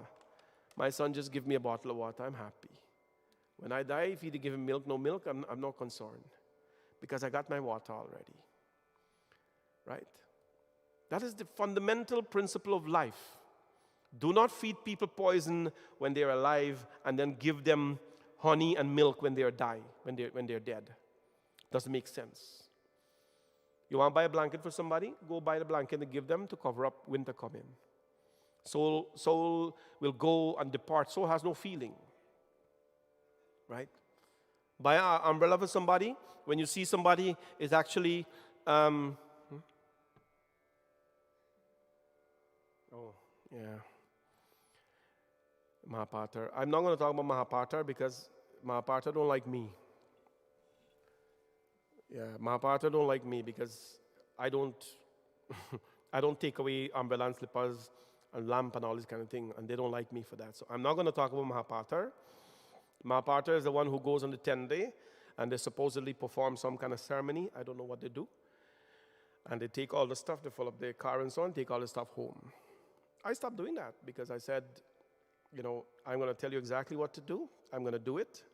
And I don't know the reason behind all those things that you do there. Anyways, so no, me never talk about Mahapatar. They don't like me. Because I keep things very clean and simple. Buy an umbrella for somebody when they're alive. Rain will fall outside. Give them the umbrella. Right? Give them that when they're alive. Very simple. Our karmas is what's going to take us to the next stages. What you do to people when they're alive is what matters, not when they die.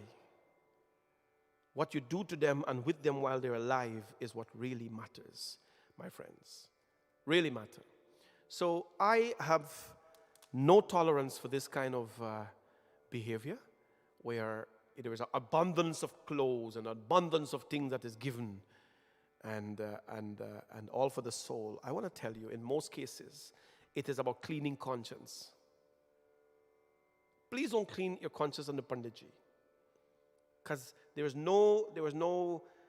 I have, in my younger days, you had to accept those things, right? Where everybody pushed stuff in you got to take it. But, even to take dakshina for a shrad, what a Panditji have to do, if you're a traditional Pandit, let me tell you what you have to do. People think taking a dakshina is an easy thing. There's some pujas that I do, I will never take dakshina for it. Kala Sarpa Dosha Puja. If somebody has Kala Sarpa Dosha, which is a very bad thing to have, Kala Sarpa Dosha is an astrological thing. When all your planets go into one side of your chart and you're exposed, Kala Sarpa Dosha. It happens when you kill a snake in your previous life. Long story short, don't bother with that stuff. I've done a few in my life. I don't do them because it is such... You're praying, you're chanting all the mantras. It's about 4-hour puja. I went to Kalahasti Mandir in Tirumala in India to do mine because I had Kalasarpa dosha. It's not something pleasant to have. You've got to live a really strong spiritual life to get rid of it. It stays for a long time. It's very bad. Think of it. You have a whole defense system, but all your defenses come and they sit on one side of your life, and this one here leaves exposed. People can think what they do, what they want with you. Anyways, that puja that I've done, I've not taken dakshina for that, because you're taking all the doshas there, body. You're taking all the energies with that thing there. So I said, maaf kijiye, take a dakshina and give it to somebody, to some, the beggars and things who need it. I don't need it. After 4-hour work. When a Panditji takes dakshina for a shrad, and you have to take dakshina. Dakshina is not a fee. Dakshina is not a fee. Dakshina is a blessing. And I am so proud to tell you, and I've always told you this publicly, it is one of the things that I'm known for. I have never ever set a price on anything. I've never ever demanded money from anyone for doing anything. Anything. I've never ever tell people that whatever they've given me is not enough or is enough. I've never ever done that. And something I'm very proud about, because this is a priceless thing to do. This is a priceless thing to do. Right. When dakshina is accepted after a shraddha is done, and you only accept the dakshina on the 13th day, you cannot accept the dakshina on the funeral day. That's a sin. You cannot accept dakshina on the 10th day because it's not pure enough. You have to only accept it 13 days after. If you accept the dakshina within that timeline, as a matter of fact, the people in that home should not give dakshina for those times. You should not give donation. You should not give charity. You should not give a grain of rice to people, because it is all low energy. When the Panditji accepts the dakshina for the shraddha, you know what the Panditji has to do? They have to do thousands of Gayatri Japam. Thousands of Gayatri Japam. Thousands of Gayatri Japam. Why?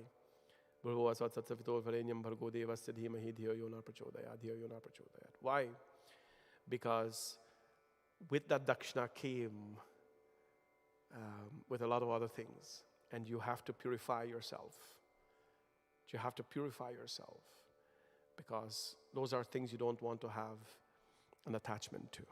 Anyways, so that's the 10-day ceremony. Now we go to the 12-day ceremony. Somebody asked, Panji, what is the difference between the 12-day and the 13-day ceremony? Who this Mintrani thing? I enjoy listening to the puja. Okay. So, what is the difference between the 12-day and the 13-day ceremony? The 12-day ceremony, now these days people do sometimes the Samhari, everything in one. You go to 12th day and you have the Pinda ceremony in the morning, and you have the Gita ceremony at 10 o'clock. Well, here's how the Garud Puran says. The Garud Puran tells that the 12-day ceremony, on the 12-day ceremony, you do 16 pindas in the morning. The 16 pindas are offered in the name of those who are controlling the 16 cities. 16, the soul has a journey. On the 10th day, the soul has a body now. And the soul is ready to start its journey. Where is this journey? It goes to 16 cities. The Panditji offers 16 pindas, right? 16 pindas. And these pindas are for the 16 cities that the soul is going to go to. This is not Nanzi's story.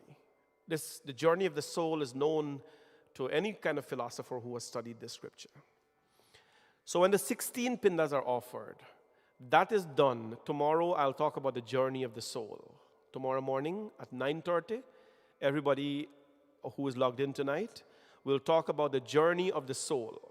Tomorrow morning, 9:30, we're starting the katha.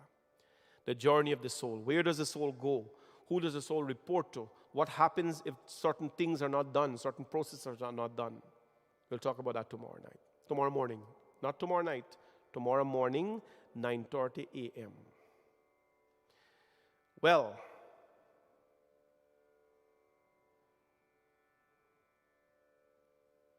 okay.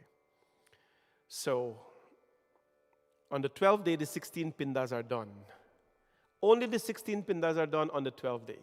Then, the householders will clean up the house. The impure period is gone. They clean up the house. nice up and thing, beautify. And on the 13th day, that is when the Gita is done. On the 13th day, the Gita ceremony is done. It is a 2-day work, 12th day and the 13th day. That is done. I have only done this for very few people because they appreciate the tradition and they appreciate the sacrifice. Now, why is it that people do 12th day or 13th day alone? It is because of convenience, right? Canada and America is a very difficult place to live in, especially with jobs and everything else. So on a 12th day, sometimes people will do the pindas like 6 o'clock in the morning. That'll finish by 8. Then the Gita will start at 9 o'clock. At least that's what I do. So you finish before noon. And or on the 13th day, if they're doing the 13th day, they'll start the pinda 6:30 in the morning and then finish. And then, of course, we will have the Gita at 9 o'clock and so. I strongly advise you, if you're going to do one day, do the 13th day. If you're going to do one day, do the 13th day. Why? Because it is on the 13th day, according to this book here, according to the Garud Puran, on the 13th day at 12 o'clock, the soul begins its journey. The soul begins its journey to all the 16 cities. So what is the difference? That is the difference. 12th day, you usually finish all the pindas, you clean up. People can eat and so on in the home now. You can start cooking food in the home for people and so. And then on the 13th day, Gita part is done. But people condense it, either 12 or 13 day. My advice to you is to do 13 day ceremony. 12 or 13 day has nothing to do with caste or lineage. I've heard this misguidance many times by people that Brahmins you can do 12 day and this Chatri you can do 13 day. Are bhai, when it comes to karma, karma has no caste. Karma has no caste. If a Brahman steals and a Kshatriya steals, steal is steal.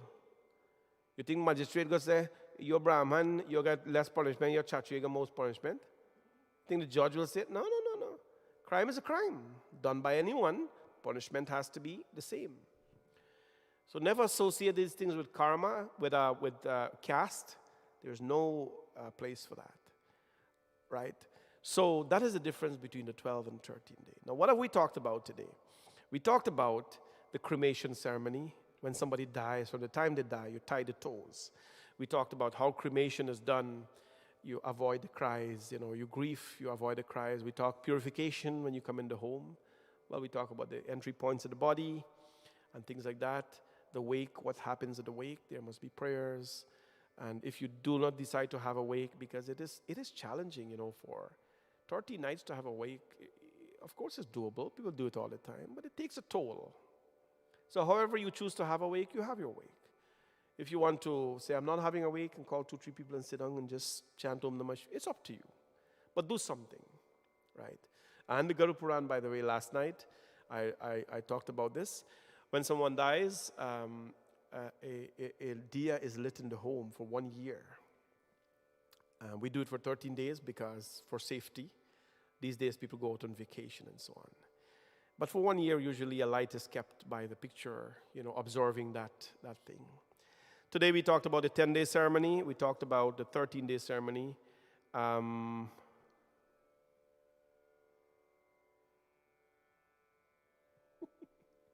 Somebody say here, if they don't pay the Panditji on the cremation day, they will not come back to do the 10-day and the 13-day.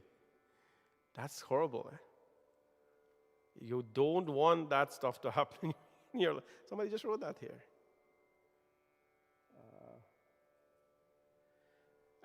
Somebody wrote, Panditji, I heard that for the married person, for the married woman, the ceremony is for a 13-day, but for a non-married woman is a 12-day. That's not so. That is not so at all. 12-day and 13-day has nothing to do with married, and so. One important question from Tir Eugene, is the third day work necessary? Yes. So third day is 3 days after the cremation. That is what they call Dudh Muhi. That is when they make a bowl of milk with black till and some boiled rice inside, some honey, and they place it outside.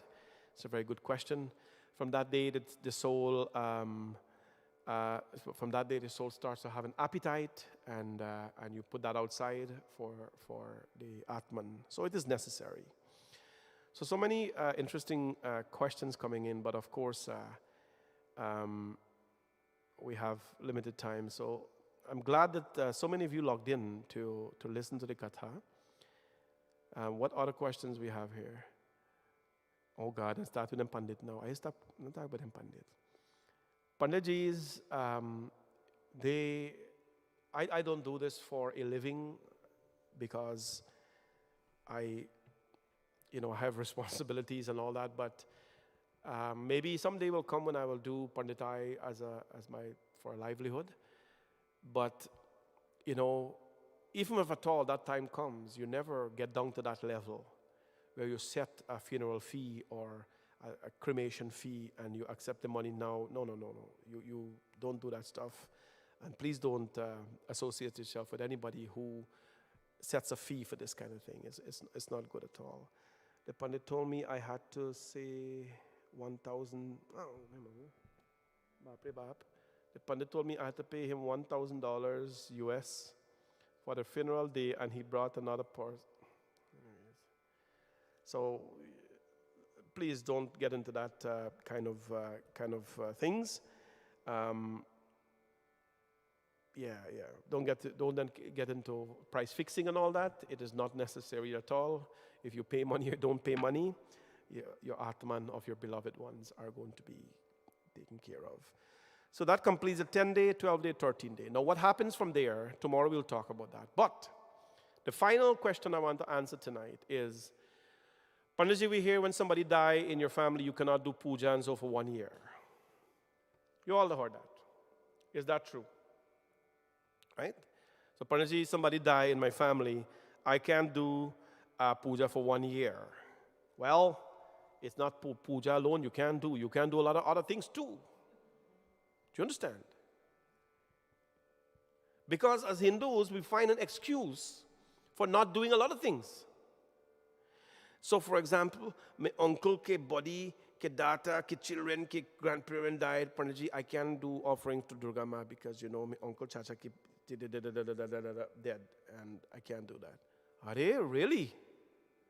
So you telling me that if you go offer prasad or you sit in the mandir here to do a little puja to your Bhagwan because you're a Hindu and you have an obligation to your God to do that, God is going to sin you or do something bad to you because somebody died? Are bhai, isn't that the time when we have to pray the most? When somebody dies? That is the time when we have to pray the most. But let's come back to this now. So who dies? You got to ask a question, who dies? So I'm a man. If my wife dies, my daughter dies, my son dies, those are close people to me. My brother dies. It's a whole different thing, right? For the 1 year, I have to be in abstinence of life. You can live your life, but you cannot do celebratory things. You shouldn't have a wedding. You shouldn't have a Janeu Sanskar, your house pujas, like your Jhandi and things like that. It's not auspicious to do that for that 1 year. However, you should also not be hosting parties, going to parties, celebrating at people's reception, dancing like you're crazy all over the place. Because if you can't do good things, you can't do bad things too. You understand? I want you to understand these things because, that is the time when you pray the most. When somebody dies, in my opinion, there is no bad time for praying. Or there is no good time for praying and there is no bad time for praying.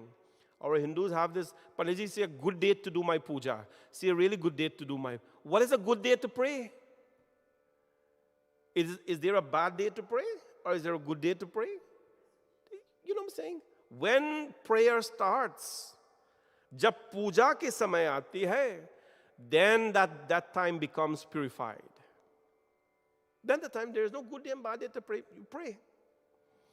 So, if I am like this though, and let us say I have a sister who's married.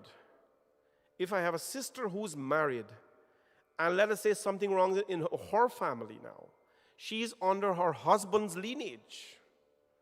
So if, let's say, something happens in their family, I'm okay. because my sister has actually gone on to a different lineage, right? Or if my daughter, she gets married and she goes, to her husband's life now, she accepts her husband's lineage. So if things go wrong with them family, you are right, me can still do my thing here. But sometimes people feel a little conscience. Something happened with my daughter, ki family, husband, ki thing. I have to shut down my whole spiritual life. I have to shut down my whole God life. I can't pray. I got to turn my pitch upside down. I can't offer parasad. I can't do this. I can't say Om Namah Shivaya. Panaji, me can't do Hawan. Me can't do this. Me can't do that. Really?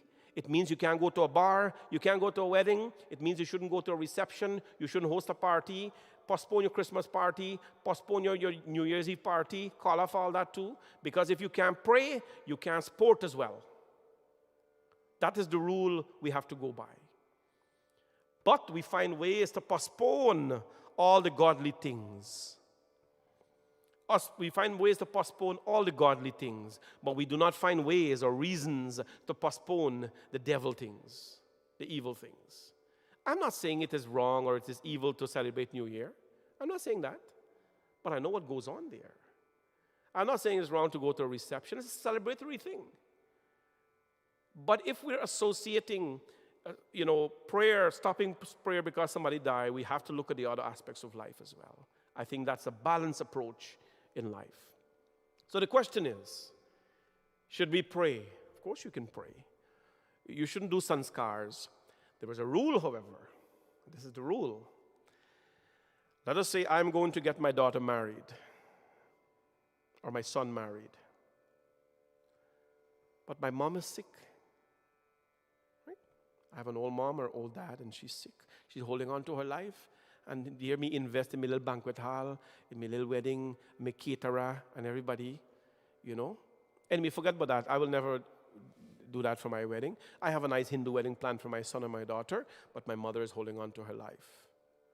So what do? Now the mother or the father dies, and the wedding is within the year. What are you going to do? According to the rule, if the date is already fixed before the death occurs, you are permitted to proceed as planned. If the date is already fixed before the death occurs, you have already fixed the date, you have not offended the death or the mourning part of the date is already fixed, and the death occurs, you can proceed with the wedding. But if the death occurs and you're now going to fix a wedding, that's a whole different thing. Now, why is that rule so? Let us say the rule was like, okay, my mom died, so I fixed the wedding already. I have to cancel. Let's postpone the wedding to next year. Acha, Panaji, postpone wedding next. Very good. So wedding is next year now. When next year come now, your dad, your whole Pani life, he's sick, and your dad died. Okay, Panaji, I'm going to postpone the wedding now for next year because dad died. Acha, no problem, Bhaiya. Let me postpone the wedding. You postpone the wedding. When the next year come on now, brother died. That person will never get married. That person will live a bachelor for the rest of their life. Not that anything is wrong with being a bachelor for the rest of your life. But in that case, what happened? The person will never get married. So that rule is there, that if the wedding is fixed already, or if my sanskar is fixed already, and death occurs, you are allowed to proceed with it. Whether you want to proceed with it or not, it's up to you. But you are allowed to proceed with it without, being condemned by anybody. You're not breaking any rules because that is already there. So we talked enough tonight. We talked about 2 hours tonight, and I hope you've learned something. And if you even don't remember all these things, then at least what will happen, you will, of course, seek guidance when they come, because, it will be stuck there a little bit, that, what? I heard Panditji mention something like this before, right? Oh, one more thing I got to talk about. When the person dies, are you allowed to leave the home and where you got to sleep and things like that? This is one of the things people are misguided about. I was asked to bring this up tonight. So let's say my father died, right? And I'm doing the shroud. So the people will tell you, you can't leave house. You have to be in the home. You can't go to work. You can't do anything else. You can't go where you and your wife live. You got to sleep here, and you got to sleep on the ground as well, flat on the ground, on the hardwood or the concrete, wherever they have it.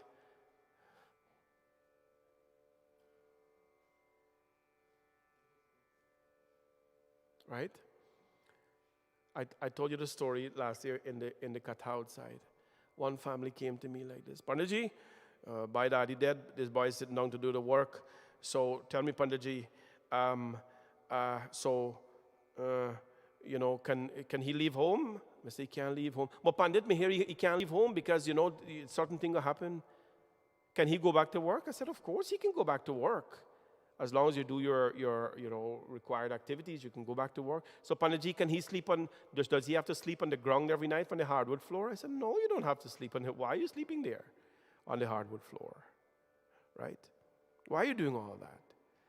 Go on the bed and sleep comfortable. Right? And they say, you sure, Pandit, because everybody are telling us, no, he has to sleep at that place there, and he cannot go to work for 2 weeks and all this kind of thing. I said, no, you don't have to do that. Doesn't make sense. So I give my instructions. We finish the 13-day walk and everything, some hurry. So a week after that, I got a phone call from the lady. Panditji, something went wrong. I said, Bapre Bap, what went wrong? Panditji, my son lost his job and he has a lot of back pain.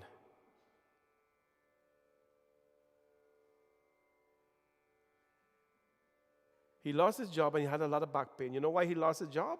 Because he didn't show up to work for 2 weeks. He did not follow my instructions. He didn't show up to work for 2 weeks. He just started the job, and he sleep on the hardwood floor every night with the bare back. So he got back pain. What I got to do with me? I didn't do anything wrong. I advise you not to sleep on the thing. You're not like me. You're not stretchy. You're not doing yoga and stuff like that, or strong like me. Or you don't have a history with your employer so that they can understand this thing, right? Back a hot, but something my son back a hot and he lost his job. So what is this now? No, it's not that. You know why the person would sleep on the floor where the coffin was? And you all know that. We have an abundance of people online tonight for some reason. I don't know, they like this discussion or something. They like the discussion. Anyways, so, yeah. So we have about 400 people listening. Anyways, so this whole thing, where does this sleeping on the ground came from? You see, back then, what happens when a person died, the deceased person would actually be in the home. You know that. They put you in an ice box, and they keep you in the home, and we used to go keep wake and things like that, and the ice box is right there. And the water is falling out of the ice box, thing on bakey at the bottom. And the thing on the dip out water while you're singing Jai Krishna Hare, Sri Krishna Hare, Dukkiyoko, and dip out water and I carry sometimes some fall upon you and things like that. Where you go to your wipe them out and you carry on your business. Right? You're a villager, you grew up tough. And then we had one ice box in the village. So imagine if 2 people died, what will happen? So you know what they used to do? They used to take a zinc.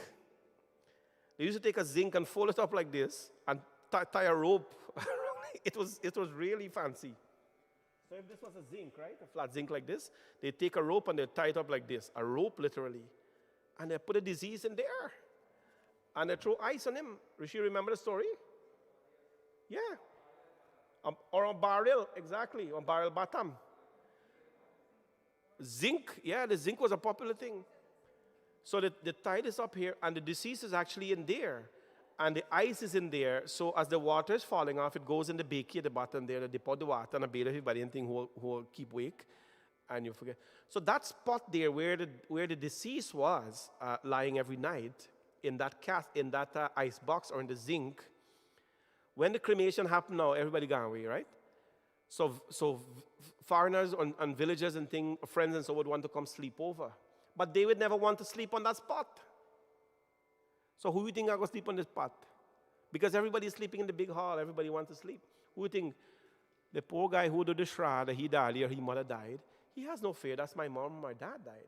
So he'd go sleep there on the ground because everybody else is sleeping on the ground. I did that when my mom and dad died.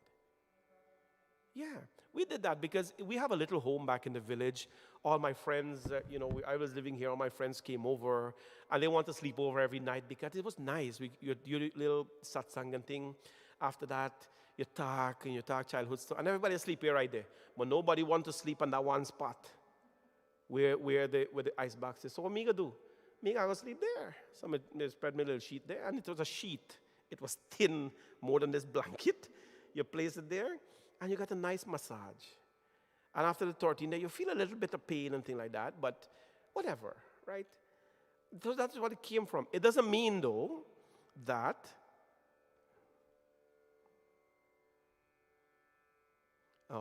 it doesn't mean that because that person, they're part of the ritual, is that you have to go sleep there, right?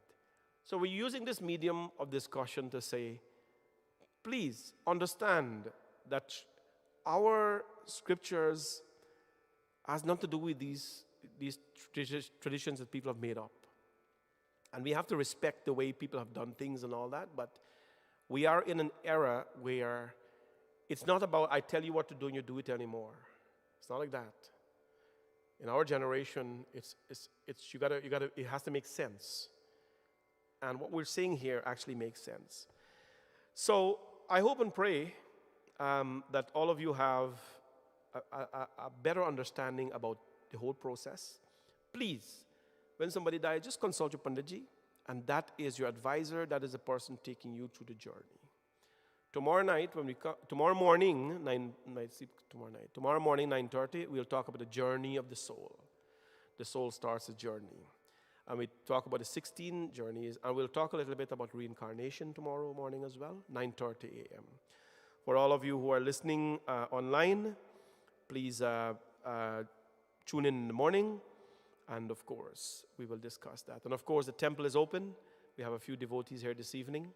Please come on out in the morning and join us for a Sunday service puja, and let's discuss about this beautiful Garud Puran. There's so much to read, but 3 days doesn't do it. Before I end, friends, I want to invite all of you for our 24-hour non-stop Mahamrityunjay Havan that is starting on next Saturday. Next Saturday at 10 a.m., we are starting the Havan outside. It is going to be something beautiful to be part of. And I've posted the poster on Facebook. I did a small video as well today on Facebook. Please go on my Facebook page and see the details. You can participate if you do not live in Brampton or so, you can participate virtually. Or even if you live here, you can actually come and participate. For every hour, we have 4 families sitting. Non-stop Mahamrityunjay Havan. We'll do it nicely. All the families who are participating, you have to be here 15 minutes before the hour. Make it 20 minutes before the hour. Because you'll do a brief Ganeshji puja with another priest. You bring 1 banana and flowers. And you offer it to Ganeshji. The priest will wash your hand with soap, not water. And you put your flower, you put your prasad, you bow, you'll be given little chandan on your forehead. And then you come now, you sit by the Havan Kund, and 1 hour you will have a chance to do Mahamrityunjay Havan. After you're finished, we do your prayers, we do Sankalp, and so call your name and things like that, because you have to be present there. After that you go, and the next 4 families come.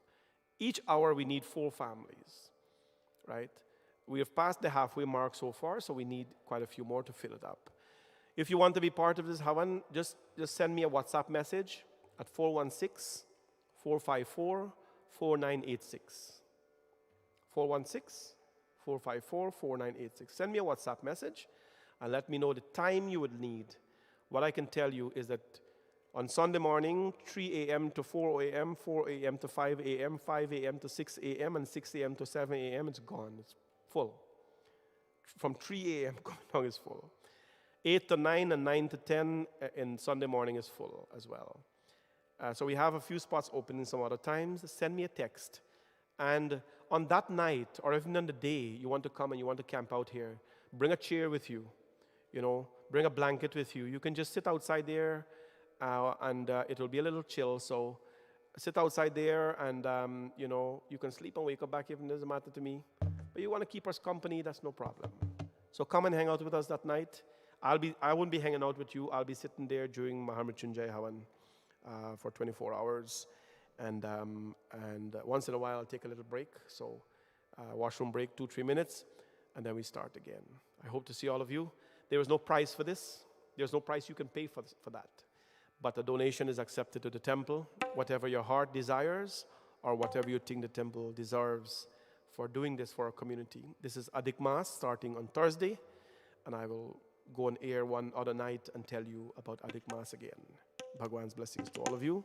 We'll do Aarti now.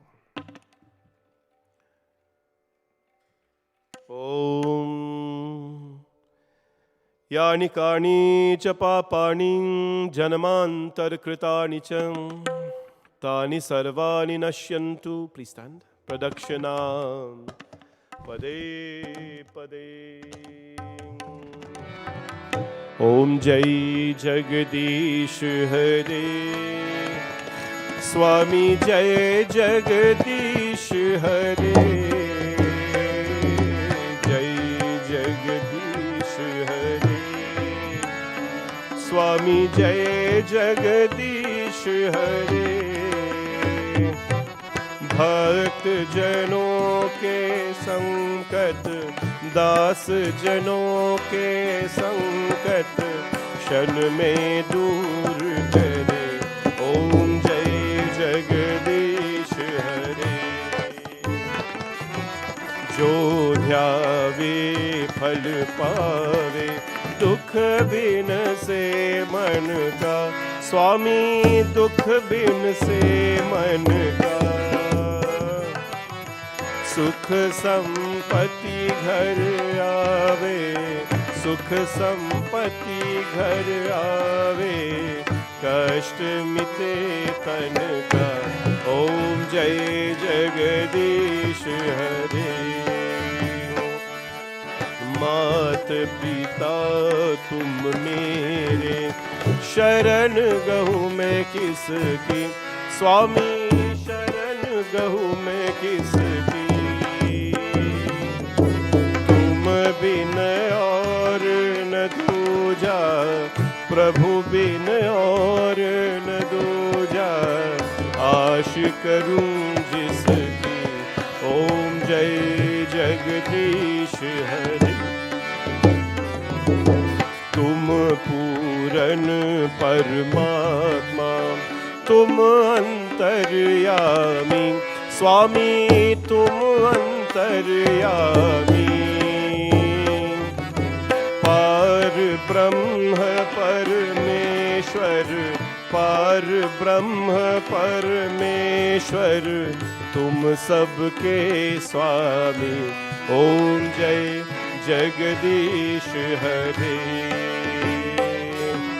तुम करुणा के सागर तुम पालन करता स्वामी तुम पालन करता मैं मूरख खलकामी मैं सेवक तुम स्वामी कृपा करो भरता ओम जय जगदीश हरे